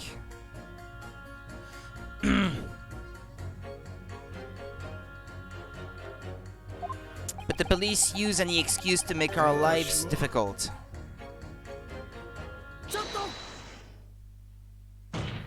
Do you have something to say in response to that, Mr. Ottermole? Who are you calling a mass murderer? Sorry, my mistake. I got confused because I heard you look like him. I don't look anything like the man. You want to be locked up, Sonny? Thanks, Mr. Sholmes. Perhaps we could move on. I was really wondering if you had something you wanted to add in response to what juror number 3 just said. And clearly you do. Back in my day, back in the good old days, it wasn't like this. What was it like, sir? We worked our fingers to the bone to earn the public's trust, we did. And by Jove, we earned it. People respected us back then. Respected you? No one would have called the coroner into question in them days. A coroner's report was the hallmark of an investigation done right. Especially when Dr. Courtney Stevens put her name to it. Aha! Spilled some beans there. She was the best of the best and the apple of the force's eye. Hold on a minute. What are you talking about? Who's Courtney Stevens? Sorry. Got a bit carried away there. Stevens is Dr. Scythe's maiden name. I knew it! Knew it, I said it earlier. Her maiden name? So that was before she was married. Of course, yes, silly me. It's Scythe now, isn't it? Stevens. I'm sure I've seen that name somewhere recently. Yeah, on the coroner report for the professor. Anyway, the point is, those were the great days of policing, not like now. Sorry to interrupt, sir. But do you think you could change your statement to include that name? And then I pit it with the woman? And if I'm asked what's the connection, I bring up the autopsy report, I think.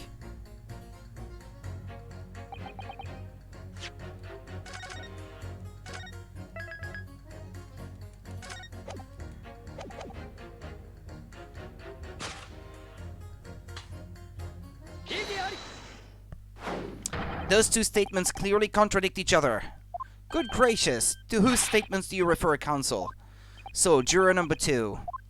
Oh gosh, me? What can I do for you? I presume that you heard what juror number 6 said in his statement. It's brought to light the maiden name of the coroner, Dr. Scythe, which in turn has revealed the connection that wasn't apparent before. Well, naturally, as a woman of society, I find such connections and relationships irresistible. But oh golly, I'm afraid I fail to see what you mean. Dr. Scythe's maiden name is Stevens, and though through that name the coroner is very definitely linked to the waxwork of the killer. The defense has evidence to prove it. By my goodness, evidence you say? How utterly enthralling. Is that how you pronounce that, by the way?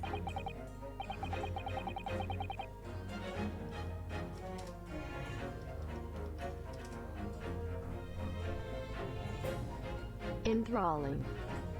Enthralling. Okay. Enthralling. Counsel, the court cannot overlook that last remark, and I very much hope there is substance to your claim. Of course, my lord. I would ask the court to look at this. The evidence that clearly links Dr. Scythe to the mass murderer known as the Professor. It's this one.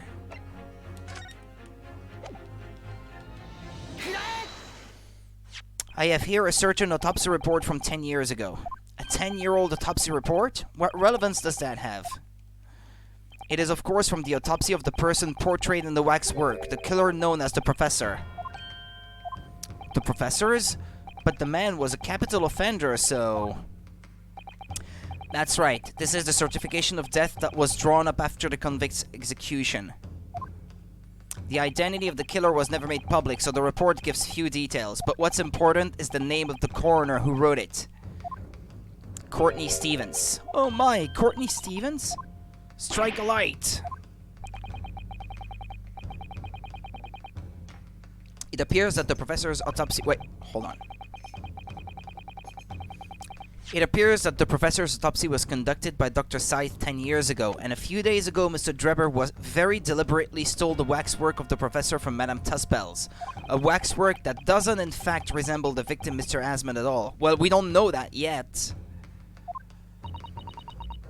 And do you suppose there's some unsavory relationship between those events? Absolutely, I'm sure of it. There is no doubt in my mind that the professor case is at the heart of a link that we have yet to uncover. Between Dr. Courtney Scythe and Mr. Enoch Drebber. Hidden links, mysterious connections, secret relationships. This is almost extraordinary. We're surely obliged now to explore this further. Well, that's one. Quite right. We can't let this trial come to an end now, not while there's this cloud of suspicion hanging over the yard's best corner. It wasn't like this in my day, but we're still here to uphold justice in the end. Okay, that's two. I'm not done pressing people.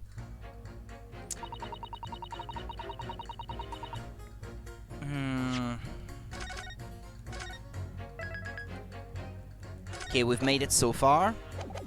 It's the professor, that's what links this frightful swindler in the corner. I'm gonna let him finish what he was gonna say before. What sort of problems?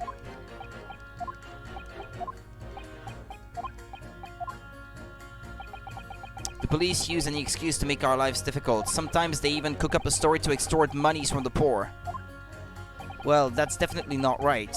Yes, and it is why I say that if you trust the police, you will have trouble. But here you are, claiming this waxwork model was stolen to star in an illusionary spectacular. The idea is so wild, I think I will take my chances and believe the authorities on this occasion. This is how the public at large views Scotland Yard, is it? Our own police force in Tokyo is not even 20 years old yet, is it? Perhaps we should view what's happened here in London as a measure of what may happen at home. Yes, like a Scotland yardstick. I wonder how a policeman would feel listening to the way this juror speaks about the force. I'm sure he'd have a word or two to say in response. He just did. He already did. I've seen no rigorous proof that this waxwork, blah blah blah. But you claimed the whole instantaneous kinesis demonstration was a trick. That I did, but there's more than one way to pull a rabbit out of a hat, isn't there?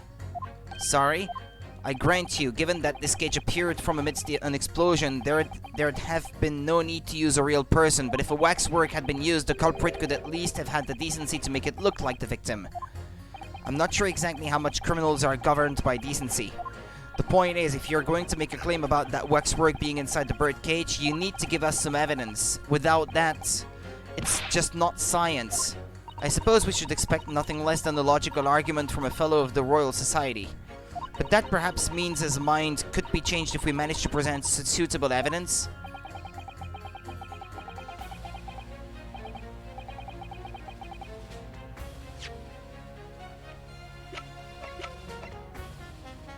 Is there something about the bird cage that I have yet to find?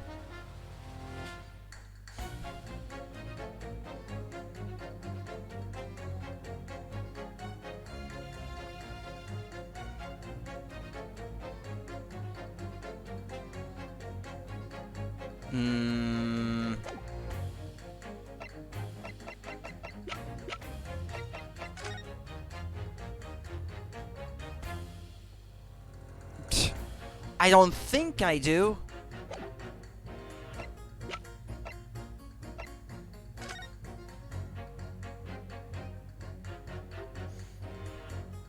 I see nothing on there to suggest it.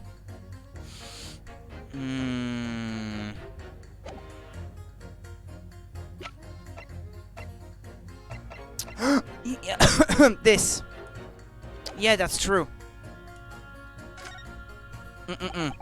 Actually, I have something I'd like you to see, sir. Oh? I must warn you that I firmly believe it's only wise to trust men in white coats. So given your jet black outfit, I don't mind admitting to a sense of trepidation here. So you don't trust anyone in black? Looking in the mirror must be very trying.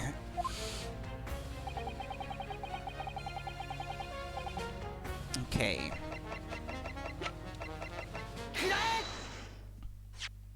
What's that? A piece of glass? Though it's unusually thick for glass. Yes, it's a piece of broken glass that we found inside the jacket on the waxwork.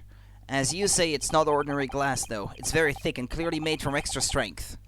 For extra strength, sorry. Much like the special glass that was developed for the construction of the Crystal Tower. The Crystal Tower... Holy smoke!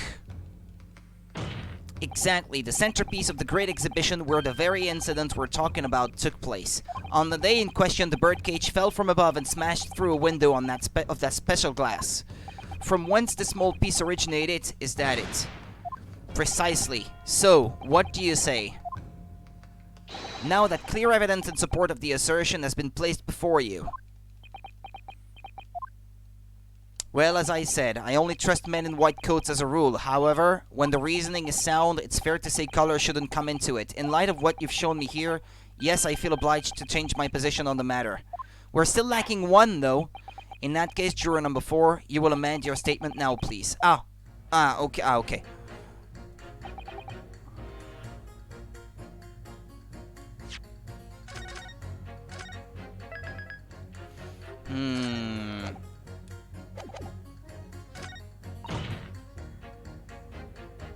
Accusing someone without right evidences, he's not a proper job, is he? I've not pressed her yet, so let's do it. I've got to ask, why have you brought that corn into court with you? Colin Cobb? He's been growing back on the farm, picked him up on the way into town. He's a proper nibbler, he is. Yes, the nibbling seemed to be taking quite a while. Maybe it could wait until after the trial? Oh, I don't like the sound of that. You need colonels at times like these. Whenever I have someone picked to the side, the colonels always point me in the right direction, see? You're talking about your cob of corn? Nibble, nobble, guilty bubble. Nibble, not guilty out. Nibble, nobble, guilty bubble. Nibble, not guilty out. Nibble, nobble, guilty bubble. Nibble, not guilty out. Yeah, I think we get it.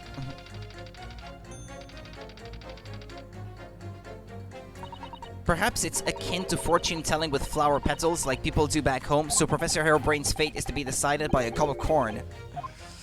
Could you not at least wait until we've had more time to find the truth before deciding on the defendant's guilt? Oh, I don't know about that. Me tum's awfully full already. Amazing.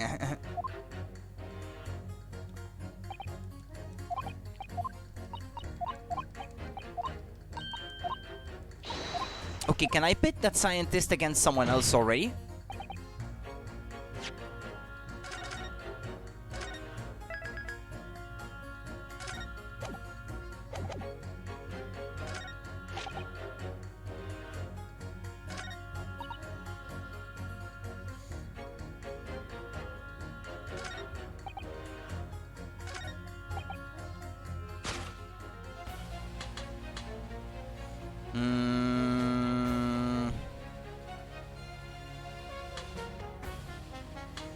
This guy has to be pitted with someone else.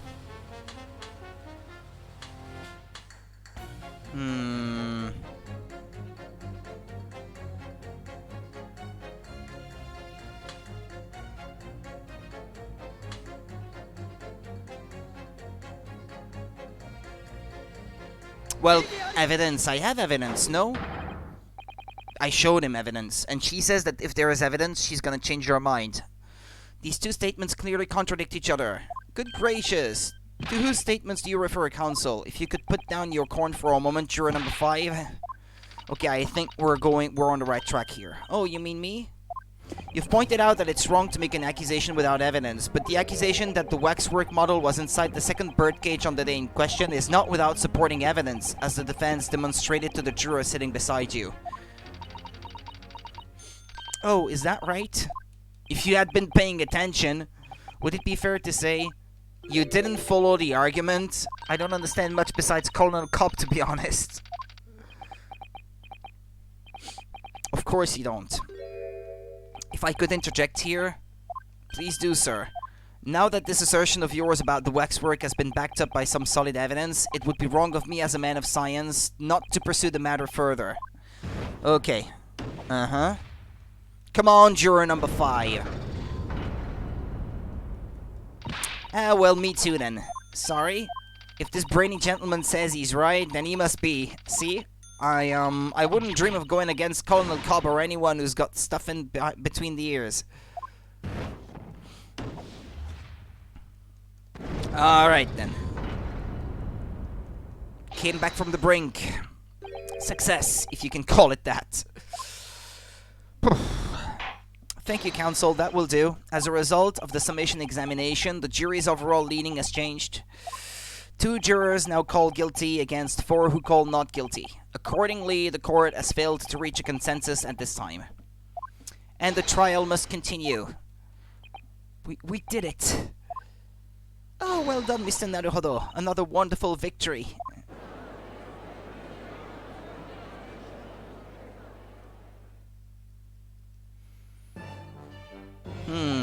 A waxwork of the despicable professor, used as a body double for the victim in this quite extraordinary case.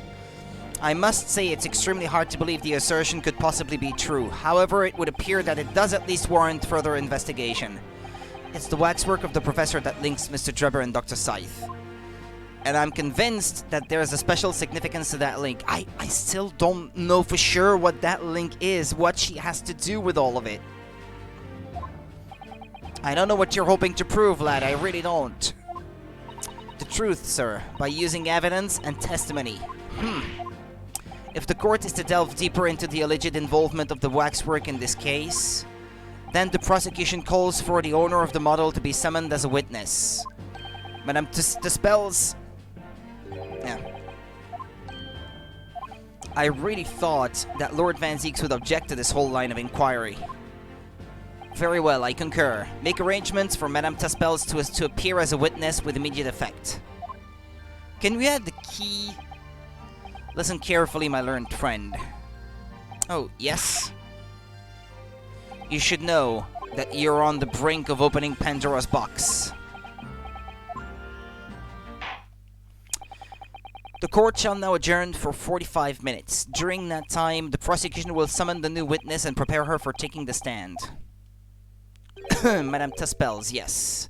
I shall see to it at once, my lord.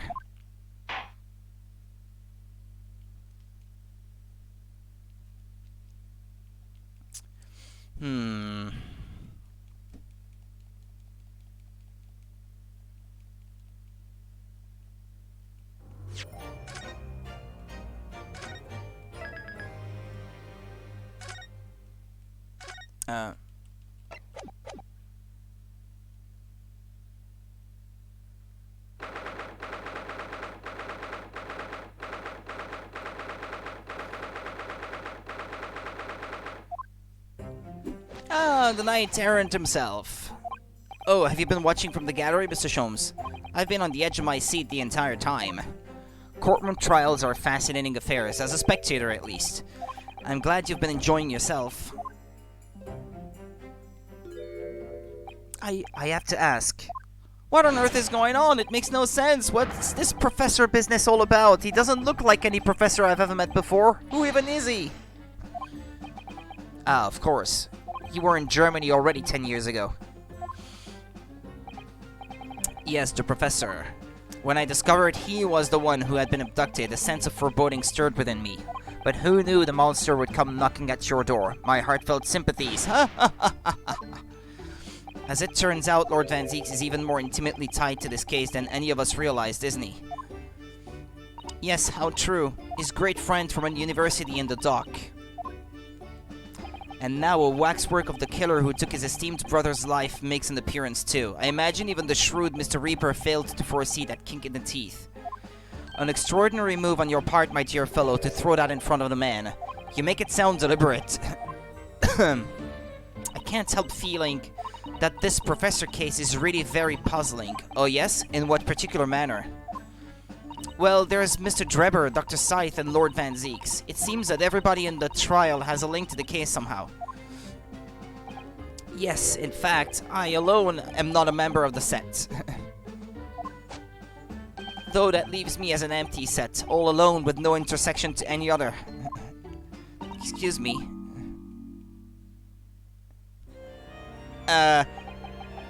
Hi, Dr. Scythe. Ah, Dr. Courtney Scythe, nee Stevens. Good day to you. Hello, Sholmes. That was very shrewd of you. What in particular, pray?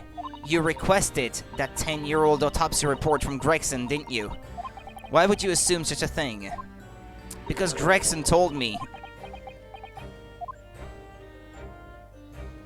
to think it's been 10 years. 10 years in the laboratory, wielding my scalpel. I smell of nothing but corpses and disinfectant. A policeman on the jury had a lot to say about you as it happens, Dr. Scythe, and I've accused you of being complicit in what happened. I'm hoping that you'll take the stand and tell the truth about what really happened. That certainly won't be possible. Oh yeah, why? Lord Van Zieks won't be summoning me as a witness. Lord Strongheart has forbidden it. Lord Strongheart? The Pandora's box you were warned about is the Professor case, but please don't make the mistake of thinking you'll get any information about it out of me. But attempting to hide from the truth, that's cowardice! I've always fought crime in the way that I see fit. I have no regrets, none at all. And that's all I came here to say. So, good day to you.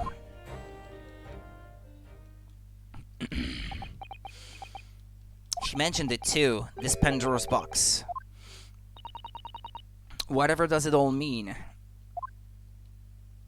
There is really no cause for concern, I assure you. When the trial resumes, the meaning will become all too apparent, whether you'd like it or not. Whether you'd like it to or not. Now then, I believe it's almost time. I must make my way back to the public gallery. The edge of my seat awaits. I think maybe you're enjoying yourself a little too much. Ah yes, one word of warning before I go. If in the course of the trial this afternoon you perceive even a shadow of doubt about the truth, don't let it out of your sight. Pursue it like a dog with a bone. Not sure what to make of that. To the bitter end, you understand. Do not falter, whatever may come to pass. Alright, I understand. Thank you. Good, I shall make myself scarce then. I purchased a bar of caramel earlier, so I shall be gnawing on that as you gnaw away at the truth. What did that warning from Mr. Sholmes really mean, I wonder? Especially the bit about whatever may come to pass.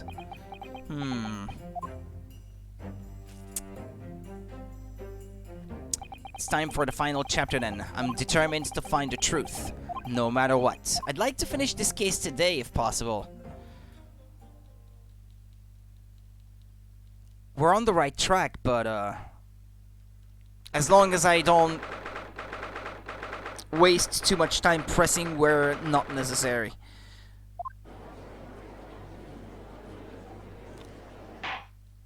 In the name of Her Majesty the Queen, I hereby Reconvene the proceedings of this court. Counsels for the defense and prosecution, are you ready and able to continue? The prosecution is ready, my lord. Yes, my lord. The defense is also ready.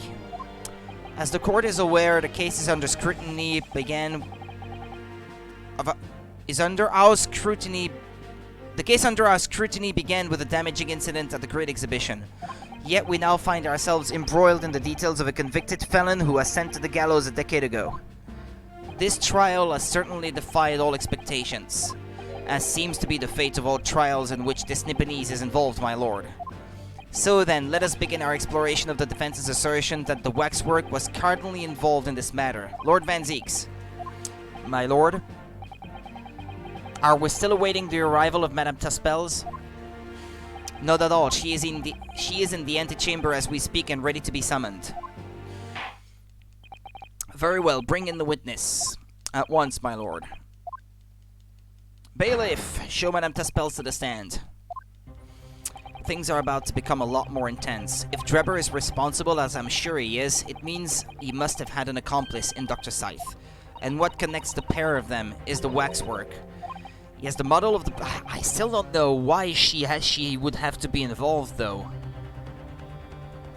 And if it is true that the model doesn't resemble that the professor never resembled the victim at all, why did it have to be this model? Yes, the model of the professor. That's the key to the link between these otherwise unrelated individuals. It's a tenuous link, admittedly, but at present, it's all we have to go on.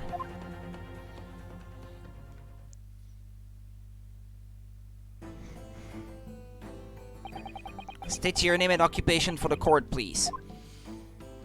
My name is Madame Esmeralda Taspels. I am a waxwork artisan and the proprietress of the Madame Taspels Museum of Waxwork. You will have to pardon me for working as I testify. My new exhibit must open very soon. Oh, so he finally gets a statue, does he? Now there are 2 of them in the world. Oh my, what expression is she carving onto that face? A number of days ago, a particular waxwork model was stolen from your museum. Can you confirm this? Oui, that is true. At first we believed it had been kidnapped. A waxwork model? Kidnapped? Yes, my lord. there was a demand for ransom money left behind by the culprits. However, according to what I have just been told outside the courtroom, that was not the true reason. I understand it was utilized as a substitute for the body of a murder victim. At present, that is no more than conjecture proposed by the defense. This is the victim of the case in question, Mr. Odi Yasman. But of course, I know him well. He is a part of my odious personages exhibit. I detest to say what is evident, but Mr. Asman does not resemble the professor at all. Ah, well, okay, well that puts that to rest. Sadly for me. Yes, but perhaps their faces are very similar. Are you suggesting that we should see now the demasked visage of the professor? She has the key. I have here the key, but it is strictly forbidden to open the lock. Why? This is absurd. Pardon? I don't know what face you've carved onto your fancy figure beneath that mask. But clearly, it won't be that of the actual killer. Indeed, the man's identity was never made public after all. The trial took place in a closed court. The proceedings were strictly confidential. The condemned man was summarily executed. His identity remains a closely guarded national secret. There is no possible way that a repository of tawdry exhibits could get its hands on that information. Quel dommage. It would seem you are unaware of the Tuspel's principles. What principles? The family Tuspels has always prided itself on sculpting its models à la perfection. Every detail, including the visage, is fashioned with complete fidelity. Et voilà, our principles. There is a well-known legend about the Tuspels' waxworks from the time of the French Revolution. A member of the Tuspels family is said to have made a waxwork of the queen who was executed. Oui, that is true. It was a century ago now. I believe the queen's face was carved in the minutes following her death, actually at the guillotine site. You are correct. The model is on display still today in the House of Horrors. We Tuspels will stop at nothing to obtain a faithful replica of our subjects. Dear me, a somewhat disturbing tenacity of purpose. It is the only way to obtain a truly lifelike representation of the subject. And it has been my family's secret for generations. Do you mean to say that beneath that mask? Oui, the true visage of the killer is there. This is ludicrous, it's out of the question. The professor spread terror throughout Great Britain.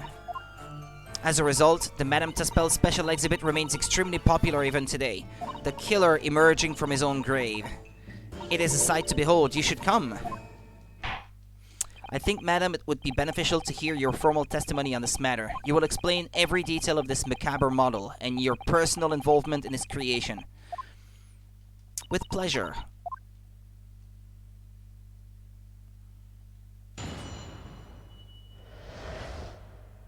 The special exhibit in the House of Horrors is based on a rumor that shocked society in London. An impression of the visage was taken directly from the corpse in accordance with Tuspel's family principles. I enlisted the aid of the gravedigger and created a mold for the head in the cemetery just before the interment. I hid myself until he gave me a signal. I was there for a very long time that night. As dawn approached, I was very worried that I could be discovered. The gravedigger? The man sanctioned this. Oui, I will do all that is necessary to achieve the true resemblance my family is celebrated for. Nobody else knew, only the gravedigger. What harm did it do, huh? So you truly saw it, the face of that monster. Naturally, I was aware at the time that his identity was a secret, but Tuspels would not be Tuspels if we did not insist on absolute fidelity to our sculptures. I don't believe this. I myself have seen the special exhibit at your museum, madam. A truly blood-curdling scene in which the murderer is emerging from his own grave. Is he masked in the scene? The scene it depicts was the subject of many rumors in London 10 years ago. I have here a newspaper from the time. The special exhibit was based upon the picture in this article. It was the most detailed account of what happened, as reported by the eyewitness who saw it. Okay, it's been added to the court record. Man rises from the grave. It's too absurd for words.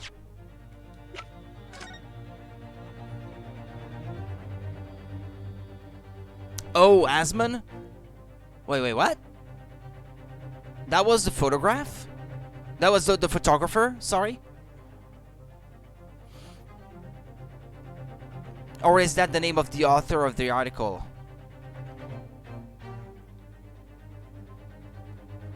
Why is that name there?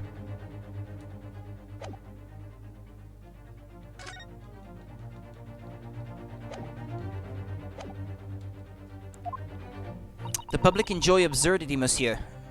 This is why I have reproduced the scene as carefully as possible in my museum. And it's a waxwork from that exhibit that was stolen some days before the incident at the Great Exhibition, wasn't it?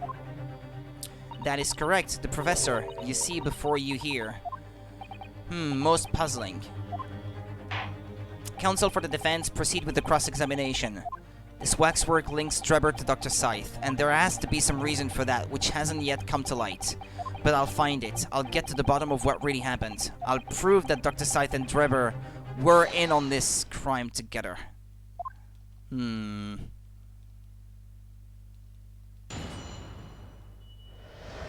Actually, well,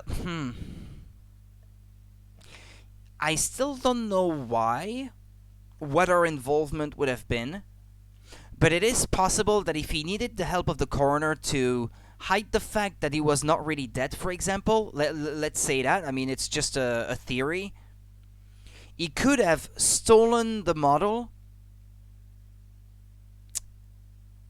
and said, I will reveal the identity of the guy, I will show his face to the public. That would have been why he kept the head. If you don't cooperate. And she would have cooperated so as to keep the secret, because apparently it's important for a lot of people that the true identity of the professor be not made public. The special exhibit in the House of Horrors is based on a rumor that shocked society in London. An impression of the visage was taken directly from the corpse in accordance with the Tuspel's family principles. Yeah, okay, tell me more about that. Is that true of every waxwork in your museum, then? It is, assuming the subject is dead, of course. Live subjects have to cooperate in a similar way. I have letters from imprisoned criminals all the time, you know. What sort of letters? When my time comes, please make a waxwork of me. Comme ça. No. My museum is famous, monsieur. To be made into a waxwork is an honor, and for some criminals a symbol of status even. Because nothing says hardened criminal better than wax. And it is thanks to one killer in particular that my museum has gained such popularity in London. I refer to the star of the special exhibit, of course, the professor, whose form you claim to have captured by taking an impression from the actual corpse. There are no exceptions to the principles of Tuspels. I enlisted the aid of the gravedigger and created a mold for the head in the cemetery just before the interment. Who was the gravedigger? Surely that's illegal, isn't it? It would seem the proprietress of this repository of novelties was blinded by monetary greed. It had nothing to do with money. The man is part of London's criminal history. That is why I had to sculpt him. The record to record this history. It is the raison d'être of the Tuspels Museum. But if the man was convicted in a closed court and sent for immediate execution, then surely nobody but the members of the judiciary present know the killer's true identity. I assure you, behind that mask is hidden the true face of the professor. Do you realize what you're saying? The professor's identity is a national secret. She would have had to cooperate to protect the national secret, I guess, Scythe. If he... How do you say that? How do you say that in English again? Jeez, the word escapes me. Blackmailed, yeah. If he blackmailed her, yeah. And now that the truth about the special exhibit has been revealed, it must perhaps close. Of course it will. As will your entire museum if you don't treat very carefully, madam. That could be another interesting chapter in the history of my family, I think, don't you? So 10 years ago on the night of the professor's execution, you took a wax impression of his face from the corpse? Oui, exactement. I hid myself until he gave me a signal. I was there for a very long time that night. You were there longer than you expected to be? I had some difficulties in capturing the subject's form correctly. As I removed the mask, the mouth of the cadaver fell open and I had some problems with the chin. Dare I ask? The man had been dead for a short while already, you see. His muscles were relaxing and consequently his chin would not align itself correctly. Oh dear, what a horrible thought. Under normal circumstances, I would have an assistant with me. However, that night, I was alone. And as a consequence, I missed my preferred window of time. What do you mean? When he's still stiff? When I take the impression of the visage of a cadaver, I always wait until 3 hours after death. Why 3 hours? Is that amount of time significant? It is because of rigor mortis, yeah. A rigor mortis? It's the name given to a phenomenon that occurs in recently diseased bodies. As a rule, 3 hours post-death, the muscles in the body begin to stiffen. But approximately 10 hours post-death, the entire body is completely rigid and inflexible. And then, from that point on, the muscles slowly start to revert to their relaxed state. The effect is often used to estimate the time of death when a body is discovered. Well, that was an education, if a slightly scary one. As the mademoiselle says, rigor mortis commences 3 hours after death and it starts in the jaw. I see. So that's why you wait. Before that time, the mouth falls open, and it is very difficult to do my work. It's getting hard for me to do my work with all this talk of corpses. I wonder about that information in the courts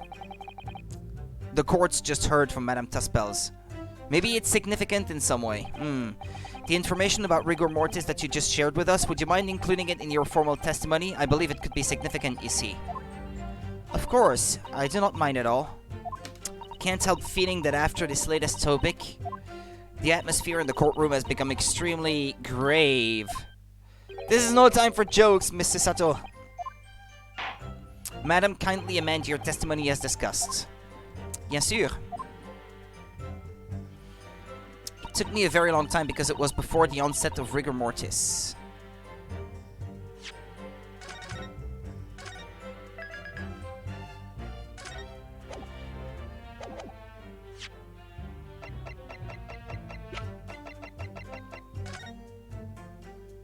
Death by hanging confirmed at midnight, 17th June. Is that what it is? The time of death?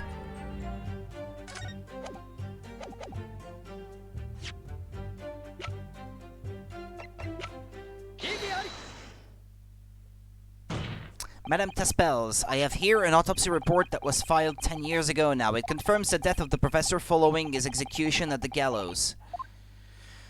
And is that a problem? I believe it is, because your testimony and a particular detail in the report completely contradict one another. Quoi? Are you going to explain yourself, my Nipponese friend? According to her testimony, Madame Taspels was creating her wax impression just before dawn, and at that time, rigor mortis had not yet set in. Am I correct so far, madam? He died at midnight. You are, yes. As I said, the stiffening of the jaw is the first sign of rigor mortis, 2 to 3 hours after death. But the man's chin was limp, so he cannot have been dead for a long time. But on the other hand, if you look at Dr. Saite's report, it quite clearly states the following. Death by hanging confirmed at midnight, 17th June. No. If the professor indeed died at midnight that day, then by the time you were sculpting his face, rigor mortis would already have set in.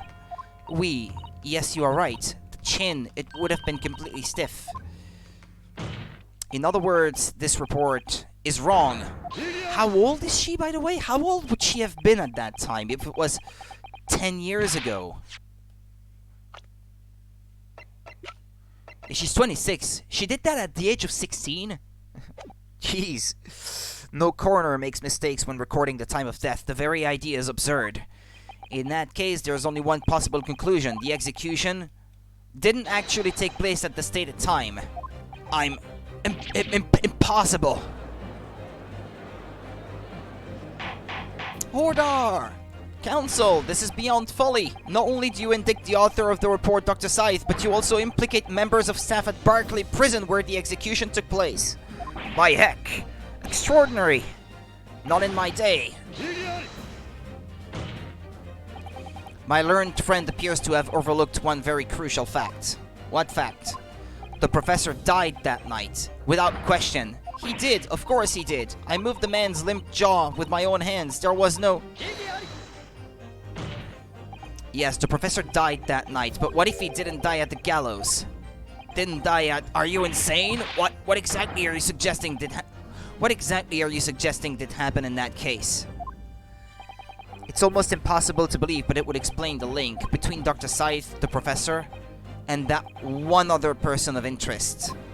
I have evidence that would explain exactly what I'm suggesting happened that night. I hope you do, because I don't know where you're going with this. Naruhodo.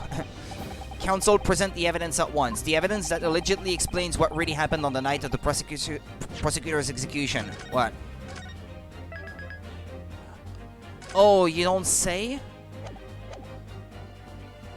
He wasn't dead, but he was killed by, what's his name? Drebber? Using the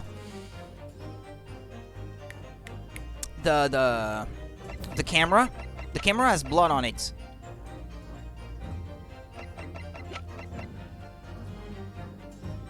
That?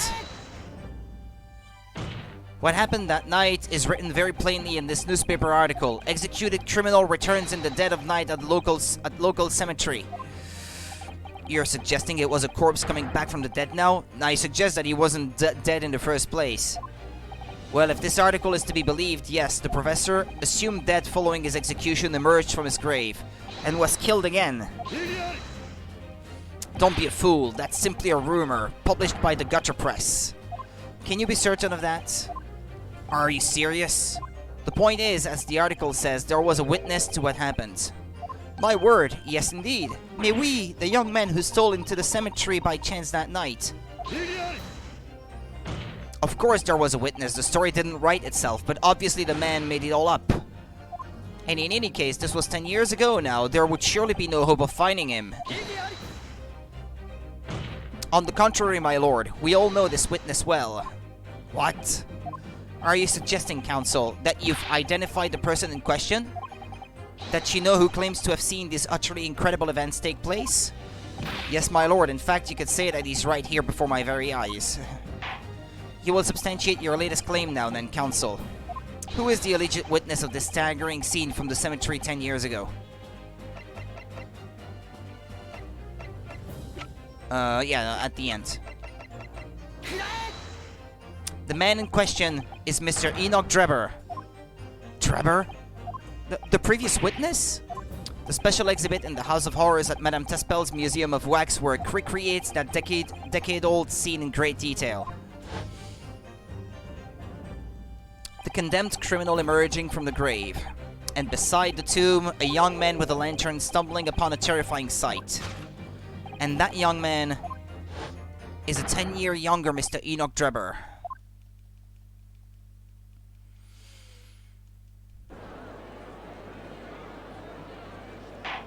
Hold on! Surely not, counsel. Drebber was there, in Lowgate Cemetery. What is all this talk about, Mr. Drebber? Is the name significant? Of course, Madame Tespels doesn't know, does she?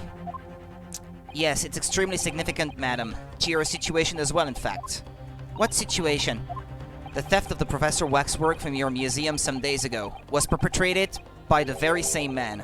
But... No, but that would mean... Madame Tespels. It would appear you know the name, Enoch Drebber. Oui, yes, I know it. But from long ago in the past. What? Oh my, good gracious. Explain yourself. Tell us everything you know. Yes, of course. The story of the young man and the terrible sight he witnessed in the cemetery 10 years ago was published in every single newspaper in London and throughout Great Britain. However, in all of the articles, the witness was simply described as a certain young man, No details were published about his identity. His name was never revealed. That is apart from in one newspaper.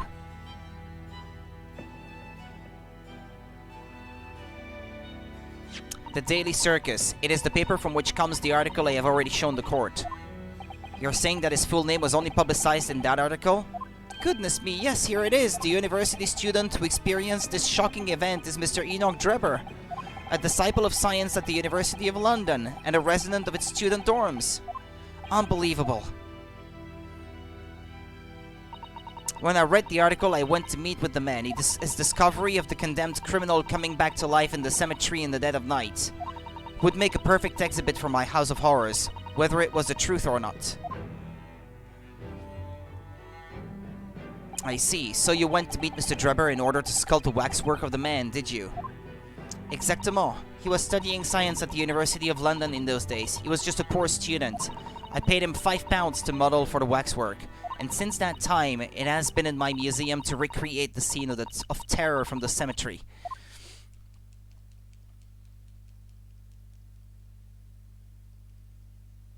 Do you say cemetery, by the way, or cemetery?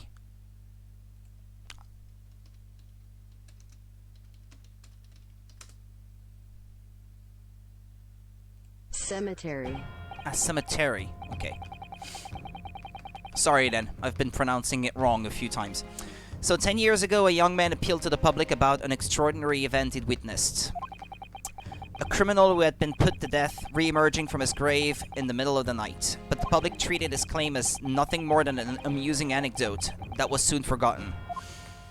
10 years later, the same man steals a waxwork model of the executed criminal, ostensibly to use as a body double for the victim in the case we're discussing here today, even though the waxwork's build is a poor match for the victim and its face is obscured by a mask. So the question is, why would the man do such a thing? Which brings us to 3 days ago, when the birdcage crashed into the Crystal Tower. If the birdcage had in fact contained not the body of Mr. Asmund, but that same waxwork, the coroner from Scotland Yard who investigated Dr. Scythe would have noticed immediately. And yet she submitted this autopsy report for the victim, which the court has seen earlier. Why? Because the waxwork was that of the professor. Is that what you're saying? It was blackmail? Dr. Scythe put her name onto a document confirming the death of a condemned criminal who was still alive. A criminal whose apparent resurrection was witnessed by Mr. Drebber. But that misconduct was the deadly secret the coroner would do anything to protect. Oh, that's what he's getting at? I thought it would have been because of the national secrets, personally, about the identity, no? Because then, why would he have to keep the head? I thought he might have to keep the head as leverage on Dr. Scythe. But maybe this is still to be determined, and maybe he's wrong about what he's saying there. We'll see, I guess. Which is precisely a crap.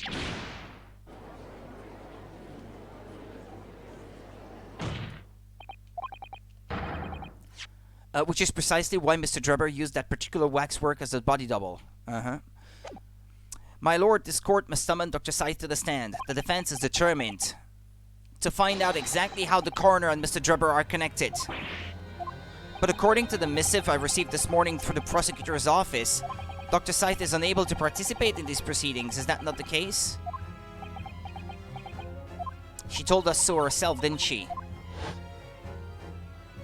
Lord Van Zieks won't be summoning me as a witness. Lord Strongheart has forbidden it.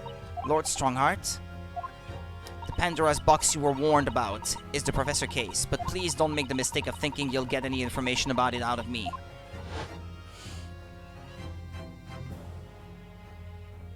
Something happened on the night of that killer's execution 10 years ago, and surely nobody would want to get to the bottom of that more than Lord Van Zieks. The prosecution calls for the instructions in that missive to be scrapped. But Lord Van Zieks, the missive was issued from the Lord Chief Justice's office. The assigned prosecutor has the final say on policy in any particular trial. Yes! In other words, me. Yes. Let Enoch Drebber and Dr. Scythe both take the stand together. Thank you, Van Zeeks. Order! Very well, I will uphold your request. Bailiff, send the subpoena with immediate effect addressed to Dr. Scythe of the Forensic Investigation Team. The woman is compelled to attend on Her Majesty's orders. Alright then, Enoch Drebber and Dr. Scythe. If they weren't colluding with one another, this crime could never have been committed. I'm just a stone's throw away, I can feel it. The truth behind all of this is about to come out.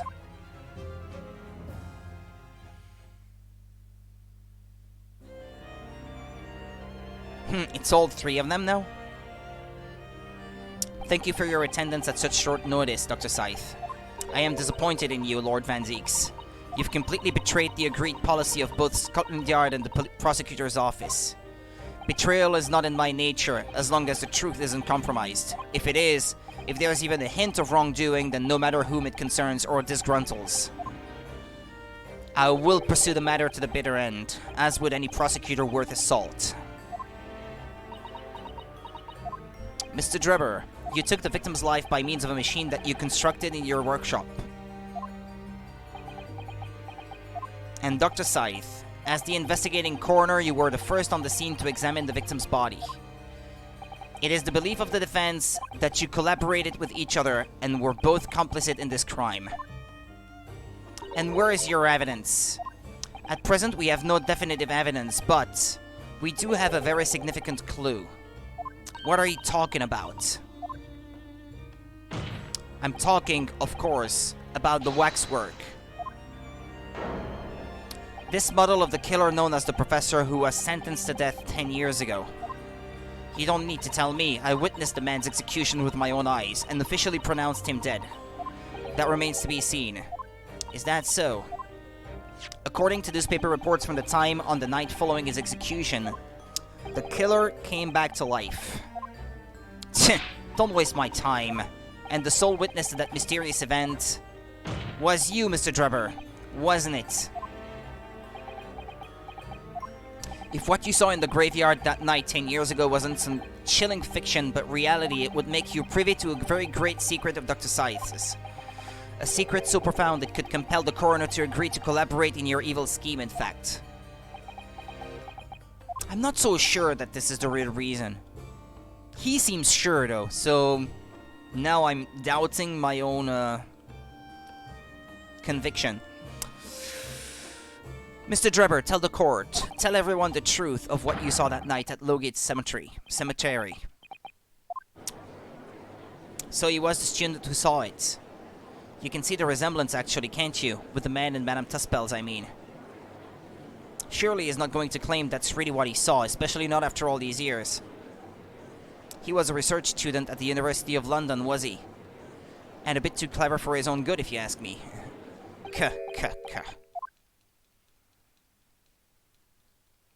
What an interesting twist. When at the time, not one person would take me seriously. Yet now, here we are 10 years later, and suddenly my story matters, and in a court of law, too.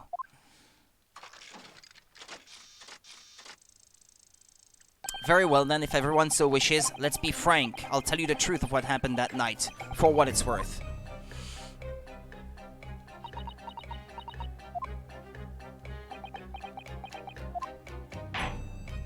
So, Mr. Drebber, your testimony, please, about the events of that night 10 years ago. You will tell the court exactly what you stumbled across in Lowgate Cemetery. Yes, of course, as you wish.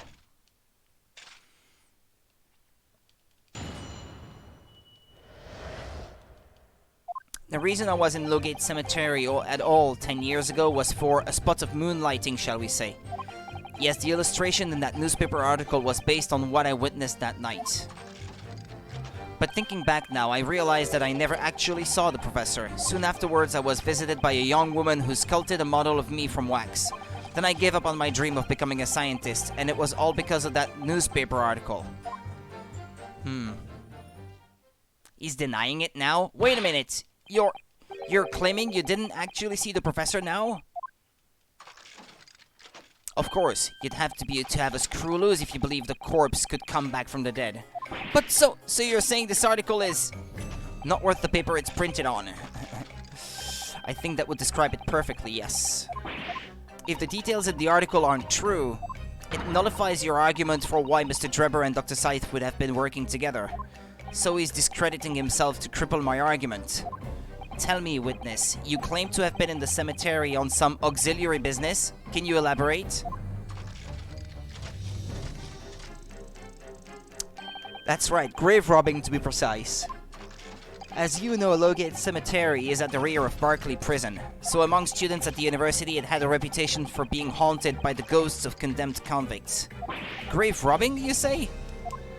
Yes, exhuming fresh corpses to sell is reasonably lucrative. Of course, I never laid a finger on any valuables buried with the dead. So you were one of the so-called resurrectionists, a particularly unpleasant scourge on society. Actually, my fellows and I went by another name. The repurposers. That is quite beyond the pale. You would invite divine retribution, sir.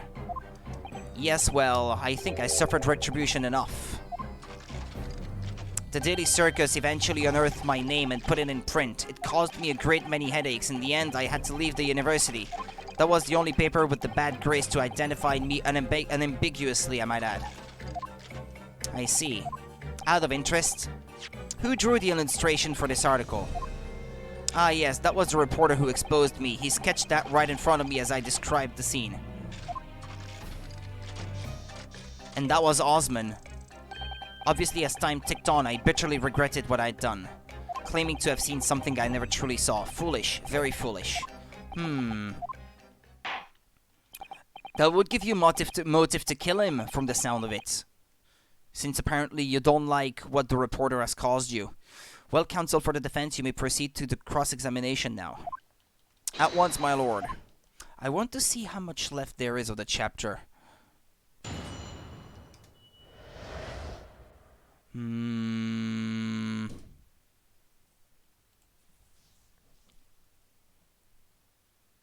Hold on.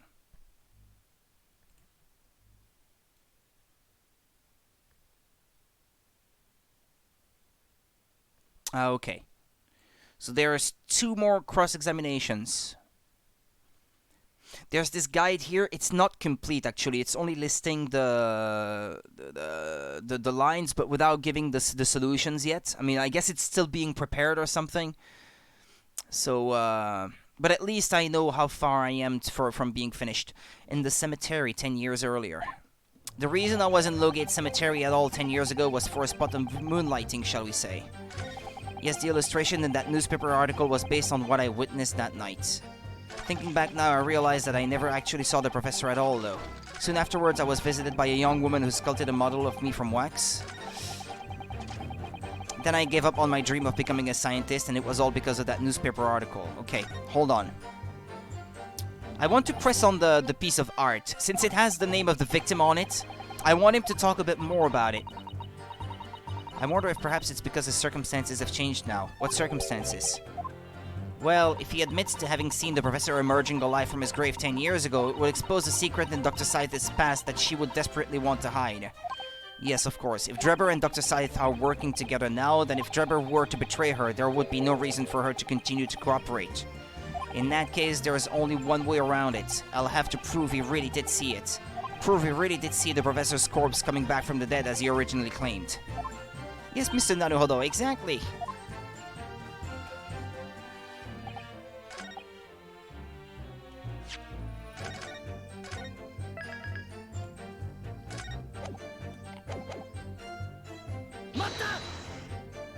The strange happening at Lowgate Cemetery, which you now deny. Not entirely. I ran to fetch the police at the time, you know. I was shaking like a leaf, but they didn't believe a word of it. In fact, I was very nearly arrested myself. So you went to the papers instead? I started big with the London News, but unsurprisingly, they didn't want to know either. In the end, though, it was reporters from the gossip rags, the gutter press, that came to get my story, and it spread like the plague through the capital as gossip-hungry Londoners lapped up the tale. The story was in every single paper at the time, with the exception of some broadsheets. And yet only 2 or 3 of them actually interviewed me personally. Most of the accounts turned out to be very interpretive ghost stories. What about the article in the Daily Circus? That particular journalist found me at my dormitory. I don't know how, but he discovered my name, so I recounted to him exactly what had happened that night. And from your description, he drew this illustration? Precisely, that's how I learned that the condemned man was the infamous professor.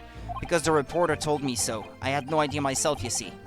Newspaper reporters are wont to snoop around in matters that don't concern them. So the scene portrayed in the illustration is accurate then. Well...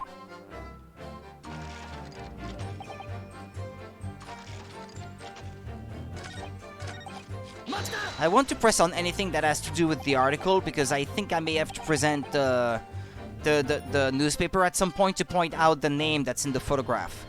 This... or drawing, anyway. This article, you mean, published on in the Daily Circus. Yes, somebody informed the dean that it was my name that appeared in the article, and carelessly let slip that night after night I was digging up graves. Hardly a model student, you might say. The university's reputation was execrably defiled, and I was expelled as a result. Mon Dieu, I had no idea. And having been run out of university, you found unemployment in a somewhat specialist trade. You combined your knowledge of science with knowledge of stage magic to create various experimental machines intended to demonstrate never-before-seen technology. And you used those deceptive machines to trick the government and private investors into giving you money. Professor Albert Hairbrain was just your latest victim, wasn't he? Whatever are you talking about? I have no recollection of doing anything of the sort.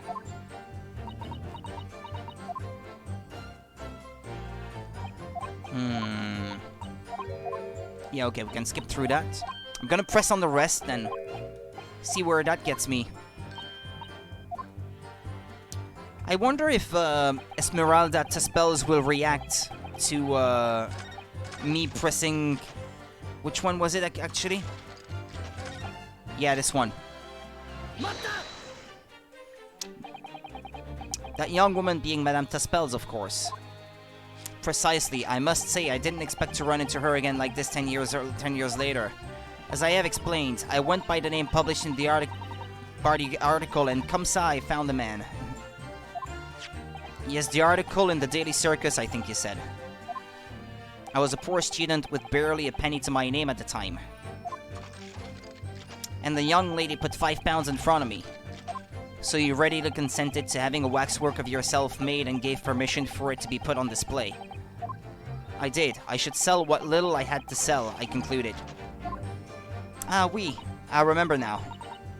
I purchased something else from you that day, n'est-ce pas? The camera. No? Did you? I can't say I remember. What was it, madam? His camera. Ah. Oh yes, I made a point of taking it with me whenever I made an excursion into any cemetery. You took a camera with you, sir? To what end? To record the details of the bodies I disinterred. But I had no intention of ever visiting a graveyard again after that night, so I sold it. I see. But I still have it, monsieur. It is part of the special exhibit in my House of Horrors. I am very meticulous about such details. It is the Tespels way. It would seem, then, that this is the very camera Mr. Drebber took with him to Logate Cemetery on the night in question. Yes, interesting. The details of the camera have been updated.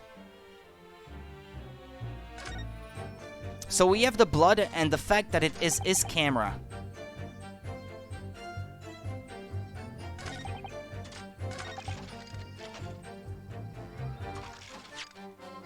I may have to present it here somewhere. I'm just not quite sure where yet. Okay, so I haven't pressed here either. What are you talking about? I think I explained already, didn't I? Logate Cemetery is at the rear of Barclay Prison, so it was renowned among the students at the university for being haunted by the ghost of condemned convicts. For some absurd reason, I was scared of the graveyard. Hold on. At night, and as a result, only too willing to believe that nonsense about the dead coming back to life. But you said you actually saw it. I said what I'd seen in my mind's eye. After all, resurrection is impossible, isn't it? You'd have to be unhinged to think otherwise. Unless, of course, you have some evidence that proves I encountered the professor that night. The blood on the camera, maybe? I'm not sure if this is evidence enough. we have anything at all, Mr. Naruhodo, I know. I need to present it against that irritatingly backtracking statement of his. Okay. The point is that night was a pivotal moment in my life. Everything seems to point towards me having to present it here, so...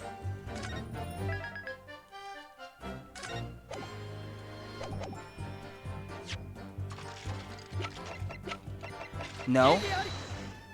Or do I have to look at it again?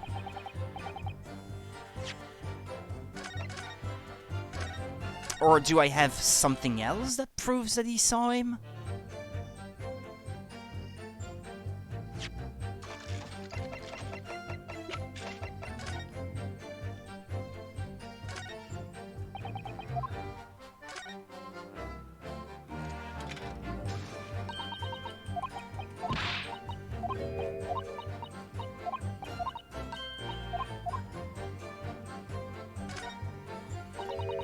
Okay, what is it on the bellows just here? It looks like blood, actually. Oh my, I'm sure it's not what you're thinking. Haha.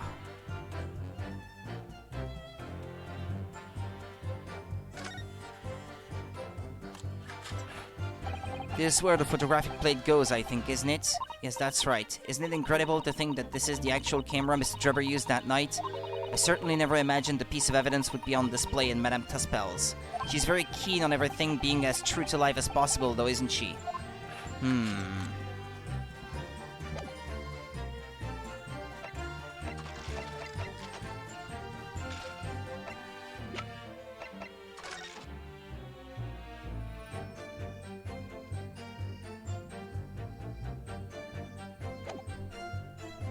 It was the newspaper?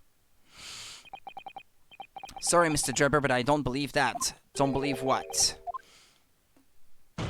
Your latest claim. You did see the professor on that night, 10 years ago. Oh dear, we seem to be at odds. But I was there, and you were not. I know what I didn't see. The illustration with this article was drawn based upon what you told the journalist that you witnessed. A figure emerging from a tomb, wearing an iron mask. How would you have known that? Yeah, that's true. Yes, when the killer was tried 10 years ago. It was decided in the closed court's ruling that the man would wear the mask to hide his identity. It wasn't to be removed even during his execution and subsequent burial. Not even the prison wardens were to see the man's face. But obviously, the provision of this mask was not public knowledge.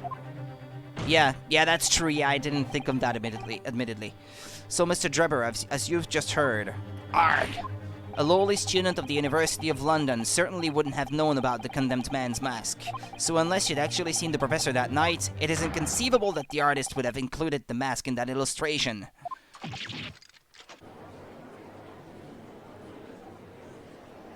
Hordar! Hordar! Well, Mr. Drebber.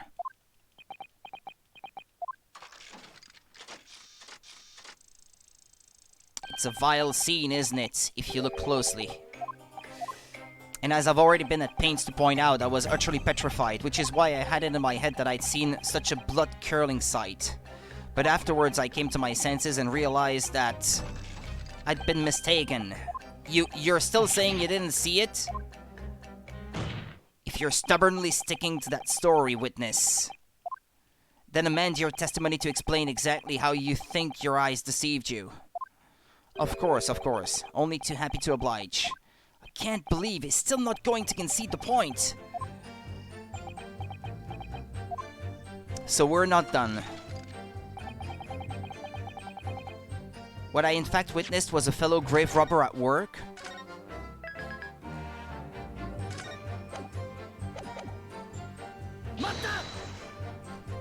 A fellow grave robber? What are you talking about? Well, I wasn't the only one busy in the cemetery that night, you know? Other body snatchers were at work. Of course, when I saw one emerging from the hole he dug, my heart very nearly stopped. So that's the terrifying sight I actually saw, you see. You're claiming it was just another student on equally insalubrious business as yourself. Many of the medical students would wear metal masks to protect them from bacteria during dissections. Clearly the fellow was using such a mask to protect his anonymity. Wouldn't you say? But there's more to the story, isn't there? The article goes on to say, In the next second, the gunshot rang out suddenly from behind. The bullet pierced the resurrected man's chest, whose breath then stilled once more. We might assume that the sexton discovered the miscreants at work, perhaps, and fired upon one of them. If a gravedigger had shot someone in the cemetery, I think it might have been rather big news, my lord. Ah, yes, well, I can only assume it was an embellishment bolted on later by the reporter. Okay, we have something here. Madame Taspels, don't take it out on Mr. Sholmes. Oh la la, pardon. Pardon? I was lost in my thoughts. Would it be fair to say that Mr. Drebber's last remark was significant to you in some way? I thought it was a little strange, that is all, how Monsieur Drebber could claim this now. If you don't mind me saying, madam, what are you talking about? Well, when I met you 10 years ago at your university dormitory, you recounted to me about your adventures in the cemetery, no? Including the gunshot. Stop!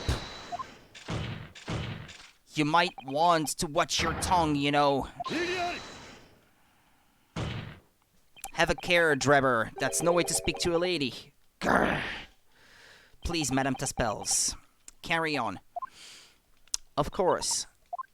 According to what Monsieur Drebber told me at the time, he did hear a gunshot from behind him and the bullet hit the condemned man. I said nothing of the sort.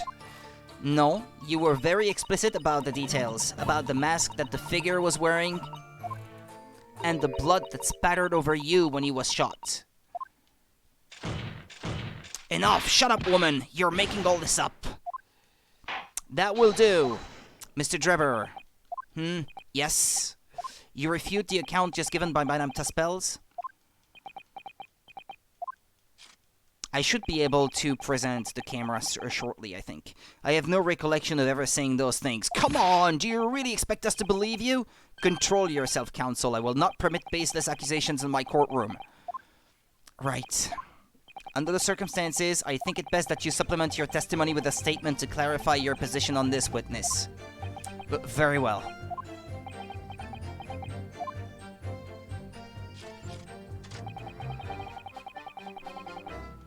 Okay, I'm gonna save just to be sure, but I feel confident that this is what I have to do. Okay. Mr. Drebber, do you remember this camera? But that is the camera from that fateful night. Yes, we borrowed it from the House of Horrors. It's the camera you took with you to the cemetery that night, Mr. Drebber. And is that supposed to be significant? This kind of camera is rarely seen in our homeland, so my colleague and I were keen to examine it closely. We noticed that the lens extends forward on the end of some bellows. Like this. What's that? There, just on the bellows. It looks like a dark red stain. Ah! That's right. It's a rather conspicuous mark here on the bellows, in fact. Good lord, are you suggesting? Yes, my lord. It would appear to be a spatter of blood. Something that could be confirmed with a simple chemical test. Isn't that right, Dr. Scythe? It would be difficult to determine if it was human blood and not the blood of some animal.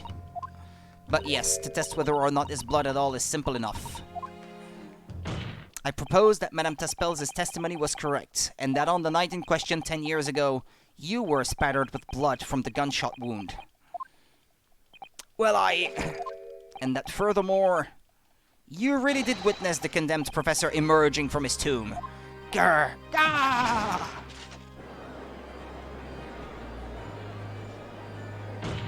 There's simply no way you could have forgotten such a traumatic experience. In other words, the only explanation is that you're trying to hide the fact that you saw the professor that night. But why? Why would he want to do that? Well, not for his own gain, it would seem. For whose, then? Who could benefit? Mr. Drebber is obviously lying in order to protect somebody. Dr. Scythe? My goodness, he's shielding someone? He's looking at her right now. Yes, my lord, and clearly, it's someone who doesn't want the truth about the professor coming back to life to be exposed. Oh, you're gonna make me point it out? Alright then.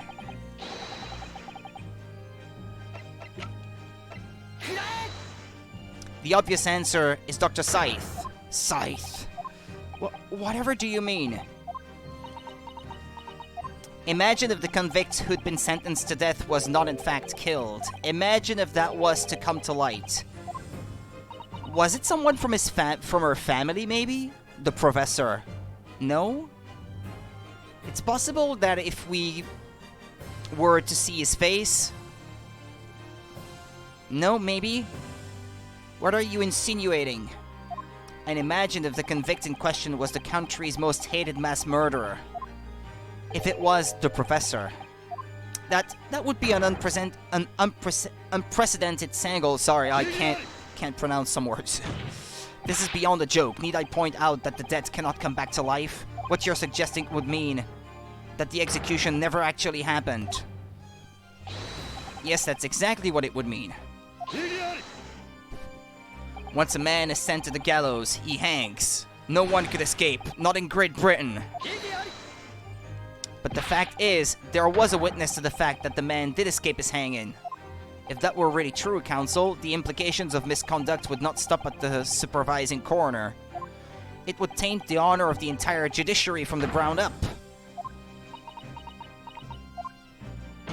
And it's exactly because of those monumental repercussions that Dr. Scythe would consent to any demand made of her by someone who threatened to expose the secret, even if that meant being complicit in a crime. You mean... I mean that Dr. Scythe wasn't collaborating in Mr. Drebber's wicked scheme. She was coerced into collaborating in order to protect her decade-old secret.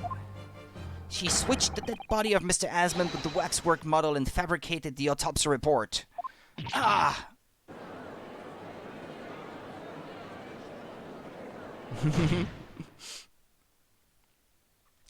Lord Van Zeeks. Pray forgive my freshly filled hallowed chalice. And a whole raft of other discourtesies now. Goodness me. It's just the sort of tall tale Londoners would enjoy, I grant you. An executed killer rising from the dead, a Scotland Yard cover-up, a conspiracy at the highest levels. So let me ask you one thing. What's that? If the condemned man really did emerge from his tomb that night only to be shot in the chest, who pulled the trigger? And disposed of him forever? Well, I have no idea at the moment. We have too little information to work that out at present, I think. I couldn't agree more. The Old Bailey is no place for wild fantasies. And have you considered this, my learned Nipponese friend? Considered what? Do you realize just what a dangerous endeavor it would be to coerce this woman into such criminal activity? It's tantamount to declaring war on the entire British police force and judiciary. Quite hard to imagine any sum of money being offered for research could warrant it. To rely on some staged deception when so much is at stake would be madness. Well, what I suppose, and this was no petty crime either, the victim was murdered. A man who'd already invested money in the venture and would be instrumental in future profits too. Yes, I had no reason to kill Mr. Asmund at all. Or are you forgetting that his death results in me receiving not a single penny?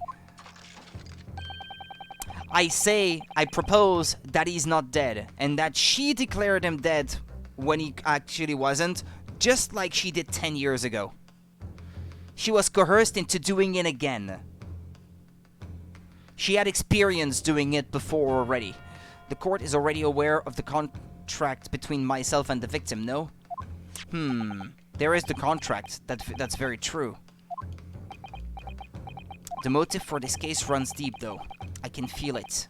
Using threats to force the head of the forensic investigation team to cooperate is extreme, especially for a government grant he had no guarantee of receiving in the first place.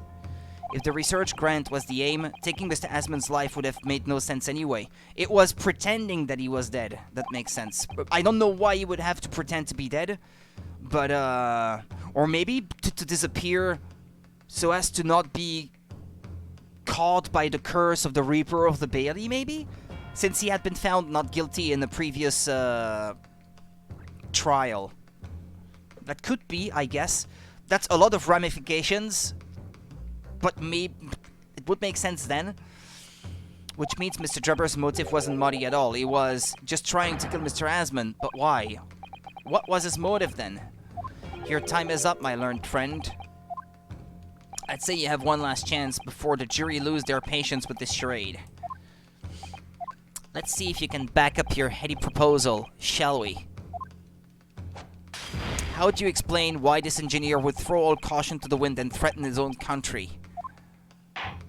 At this point, I'm not prepared to listen to more of this outlandish conjecture without proof. So, counsel, present your evidence. Okay. Alright, who exactly was Mr. Asmund to Drebber? There's a connection there that no one's seen yet. The newspaper? I'm going to have to present 2 pieces of evidence to show what it is.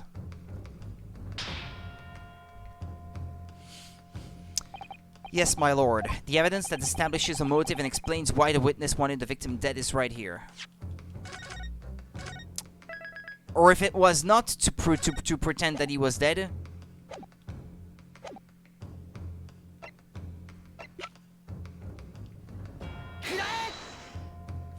It's this newspaper article, my lord. That was written 10 years ago. And every detail has been examined already. What can it possibly tell us? That drivel should never have been written. It's typical gutter press nonsense that means nothing. Yes, on its own, it isn't particularly significant. However, when considered alongside another piece of evidence, it will completely explain your motive for wanting Mr. Asmund dead. What other evidence? Counsel, you will present your supplementary evidence without delay. The evidence which, when cross-referenced with the newspaper article, establishes a motive for the dead. The name?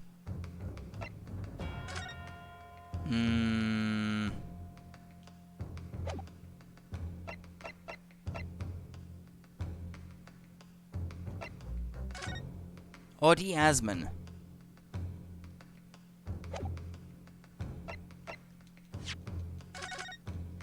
Well, the first one seems to be correct.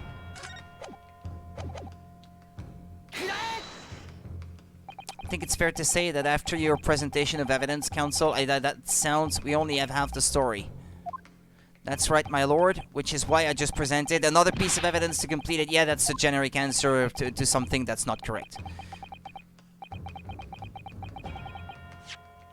Okay, that's not it. Or the...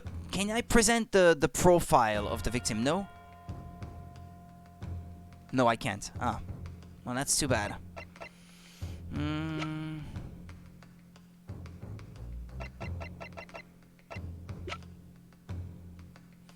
The article?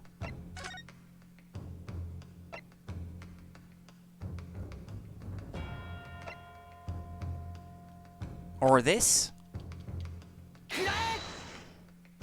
It's this contract, my lord. Mr. Drebber, this is the contract you signed with Mr. Asmund. Yes, that's right. The very document, in fact. That proves I had no reason to kill the man. No, I'm afraid not. What? There's something very significant that this newspaper article and the contract have in common. Really? And it's that common link. That shows very clearly why you were determined to kill Mr. Odi Asmund. The signature, maybe? It has these, big curls.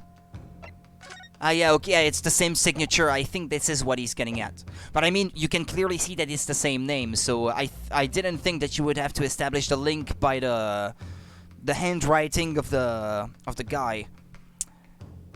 That shows very clearly why you were determined to kill Mr. Odi Asmund. It seems the defense has uncovered something the rest of us have missed. So, my learned friend, point out what these 2 pieces of evidence have in common. Where exactly is the link between the newspaper article and the contract?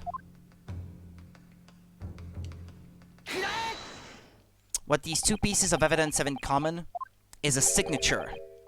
A signature? The signature on the illustration that accompanies the 10-year-old article and the signature on the contract. It's possible that Asmund didn't recognize him, actually. Because of his physical appearance having changed. He has white hair now. But then again, he already had the eye patch or monocle, black monocle already at the time. So I think you would recognize someone wearing that kind of thing. That stands out enough The signature on the illustration that accompanies the 10-year-old article and the signature on the contract belong to the same person. What? Arr! As the court has heard, this illustration was drawn 10 years ago by the newspaper reporter who found Mr. Drebber and interviewed him about his ordeal. If you look closely, the reporter's signature can be seen in the bottom right corner of the drawing. And if you look at the contract here, which was signed between the witness and the victim last year, you can clearly see Mr. Asmund's signature at the bottom. Let me see now. Good lord, yes, they're identical. In short, the journalist who drew the illustration and wrote the article published about Mr. Drebber 10 years ago was the victim of this case, Mr. Audie Asmund.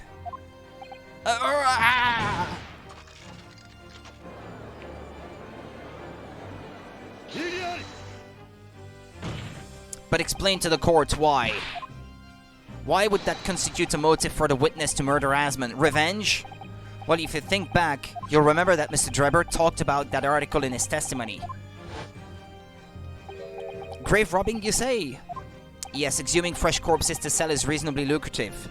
That is quite beyond the pale. You would invite divine retribution, sir. Yes, well, I think I suffered retribution enough. The Daily Circus eventually unearthed my name and put it in print. It caused me a great many headaches. In the end, I had to leave the university. That was the only paper with the bad grace to identify me unambiguously, I might add. Then I gave up on my dream of becoming a scientist, and it was all because of that newspaper article.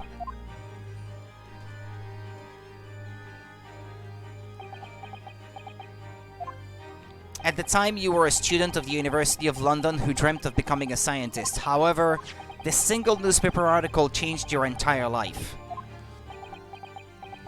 So Mr. Asmund used to be a newspaper journalist? He did, my lord. In fact, it's a widely held belief that Asmund managed to position himself at the heart of his criminal network thanks to the many dubious connections he made during his time as a reporter.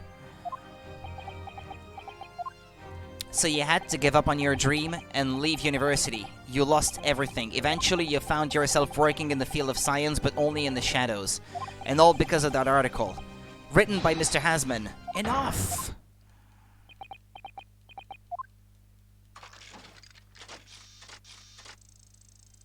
Stop this endless drivel about my life.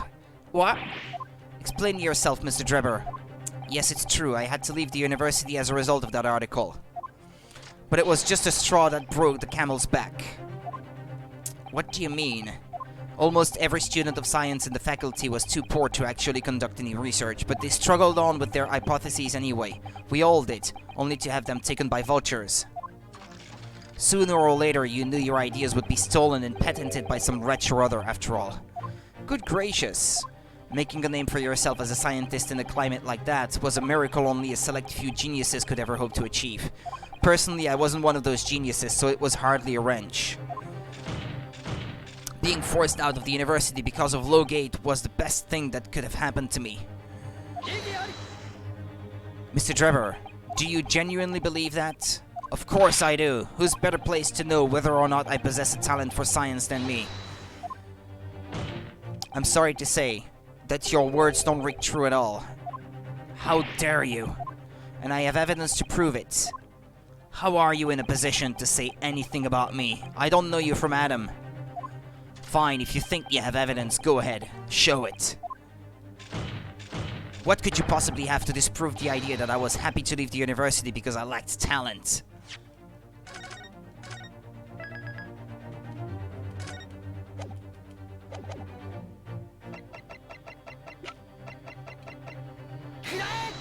This? Do you remember this, Mr. Drebber? We found it at your workshop. Is that a Royal Society trophy for excellence in science? What exactly is this trophy, Counsel? It's the greatest honor that can be bestowed on a young scientist, my lord. There is no higher accolade. It recognizes emerging talent and promises a bright future. Good gracious! Your prospects for the future were excellent, weren't they, Mr. Drebber? Because even then you were a genius in your field. But you lost everything. You had no more future. Your talents would go to waste. All as a result of this one newspaper article. I don't know when you realized who Mr. Asman was, but when it dawned on you that he was the same journalist from 10 years ago, that he was the same journalist who 10 years ago ruined your life, it's abundantly clear that you had no intention of forgiving the man.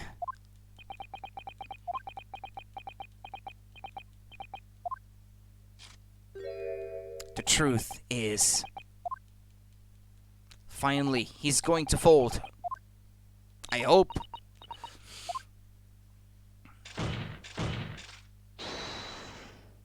Hold it? Hold it what? Hold it who?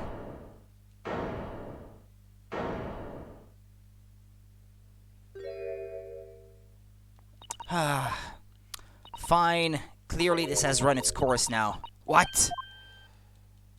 I admit it. All of it. What? What are you doing? It's exactly as the Japanese man said. I was coerced into going along with this man's plot to murder the victim, on the condition that he kept my dirty secret from 10 years ago. No. Good lord!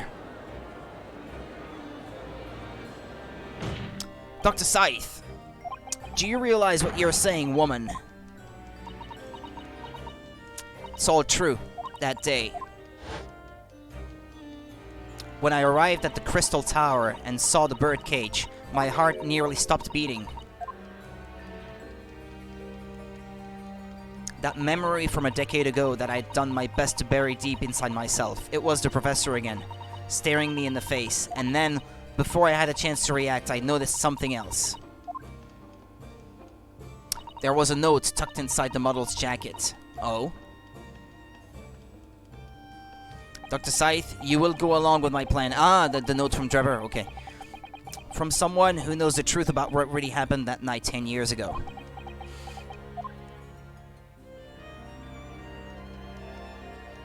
All the instructions were there in the note. Every detail was meticulously written out. I had no choice but to do what it said. I made the necessary alterations to the scene and fabricated the autopsy report as instructed. There was really no other choice. It had to be done to protect the judiciary. I can only apologize now.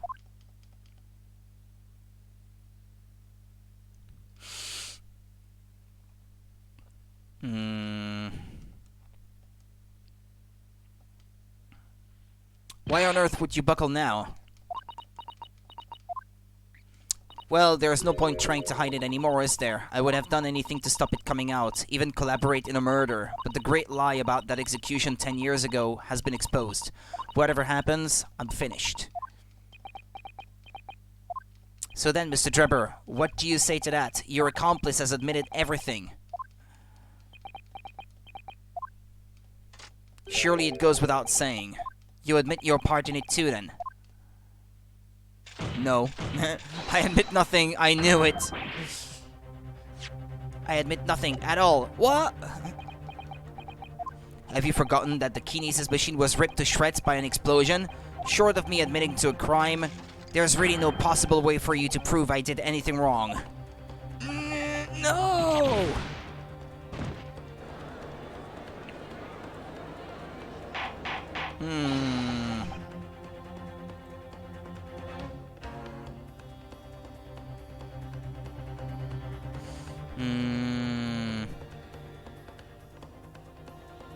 How much longer is this? Jeez, I will not be done with this case today, I feel.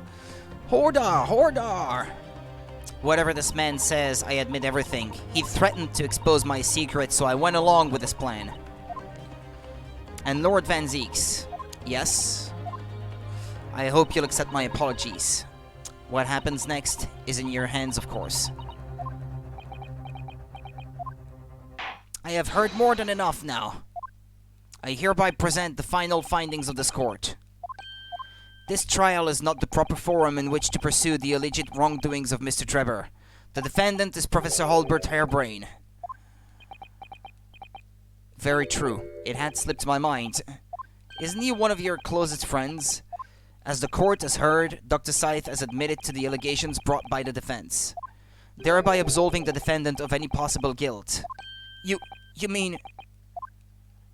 At the present time, it is the conclusion of this court that the defendant was not involved in any wrongdoing. Does the prosecution have any objection?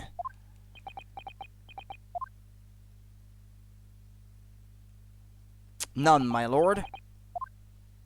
Oh, congratulations, Mr. Naruhodo. You've proven Professor Hairbrain's innocence. I think it's too easy.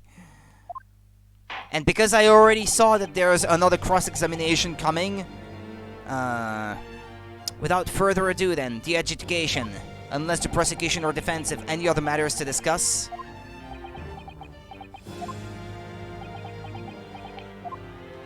I don't know. This doesn't feel quite right. Why did Dr. Sai suddenly admit to it like that? Is everything alright, Mr. Naruhodo? Like you said before, the way the trial is set to end now, the judge will certainly deliver a verdict of not guilty. But is that really what we want? What the defense should be pushing for now is the truth. I wonder what can happen if you pick the first one, though. I mean, I probably won't be done today anyway, so if the judge gives his verdict now, Professor Hairbrain will be found not guilty without any doubt. Something troubling you, perhaps? Yes, but it's probably nothing. In the antechamber during the recess earlier, I did give Mr. Sholmes my word, though, didn't I? I told him I'd pursue any doubts I had about the truth to the absolute last. If you gave Mr. Sholmes your word, then it most certainly isn't nothing, and it means there's only one right answer here. Yes, you're right. I don't know why I was ever wavering. Okay. It's not even really a choice, then. The defense objects to the trial ending at this time, my lord. I beg your pardon? We demand one final testimony. What? You do realize I'm about to adjudicate in favor of your client, I presume? What are you playing at now, my Nipponese friend? Why would you want to obstruct the conclusion of the trial at this point? No defense lawyer in his right mind would do that. Mr. Naruhodo, what exactly are you thinking? The truth. The whole truth. And the way to bring it all out into the open. Right. Yes, in hindsight. Ah yes, one word of warning before I go. If in the course of the trial this afternoon you perceive even a shadow of doubt about the truth, don't let it out of your sight. Pursue it like a dog with a bone. To the bitter end, you understand? Do not falter, whatever may come to pass.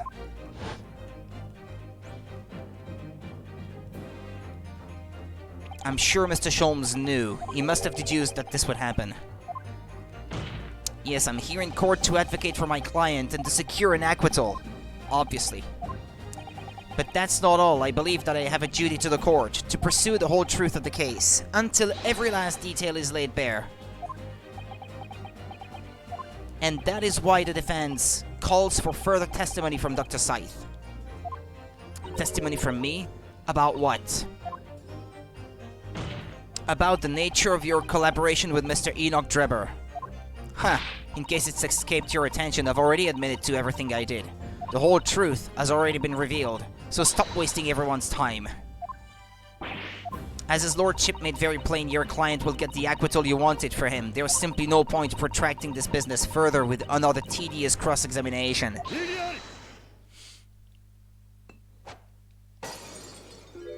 Pray forgive my careless handling of that hallowed bottle. I slipped. That's what you call it? What is your objection, Lord Van Zieks? The prosecution also calls for a supplementary testimony from the witness. Don't be stupid! If there is more to this case than has yet come to light, then I will join my learned friend in pursuing the facts until the bitter end. You'll what? Lord Van Zieks. This is most irregular, to say the least. However, as the prosecution also calls for it, I will uphold the request. Dr. Scythe, you will testify for the court, explaining the full extent of your involvement in the murder apparently committed by Mr. Drebber. Okay, let's listen to the testimony and get to the point of the start of the cross-examination and leave that for tomorrow then. Very well. Because the aftermath, the explanations at the end of the case and all that, that's probably gonna take another hour, so I think it's gonna drag a lot longer. The waxwork plot. It all began at the scene when I saw the waxwork and the notes tucked inside the jacket. The actual body of the victim, as indicated in the note's instructions, was beneath the experimentation stage. The body had to be arranged in certain ways to implicate the defendant, which was my job. I enlisted the help of the entire forensic investigation team to dress the scene appropriately. The truth about the execution 10 years ago is a state secret of the highest level. I had to protect it. So there was a part of it was about protecting the state secret. So I wasn't wrong in assuming that earlier. That was part of the whole thing. So I was right. The stage and the machine were all specially designed for the deception. So it seems, and all meticulously prepared. You did well to see through it. You're a very shrewd boy. So kind of you to say. And what about this autopsy report then? All I did was record the location of the body as being in the crystal tower instead of under the stage. That's all? That's a terrible corruption! Only my team were aware of the deceit, and then only under my explicit instructions. Nobody else at Scotland Yard knew anything about it, I assure you. We must be thankful for small mercies, I suppose. Well, I believe that testimony has clarified everything. There's no particular need for a cross-examination, I would say. No, I disagree. I can't shake the feeling that something's wrong. Just look at that expression on Dr. Size's face. It's the defense's right to cross-examine any witness following testimony. What is it about you Japanese that makes you all so doggedly persistent? Okay, we're gonna stop here then. If you still desire counsel, proceed with the cross-examination. Okay, so thank you for watching. I will save here, and we'll be back tomorrow night then, and we'll continue from there. We'll definitely finish the case tomorrow. I don't think there's like 3 hours left to this case, but it was certainly a very long one though. It really was dragging. It was not uninteresting, but it was a bit too long for its own good. It's hard to remain as deeply invested in it as it drags for so long. Anyway, take it easy, people. See you tomorrow, and take care until then. Bye-bye.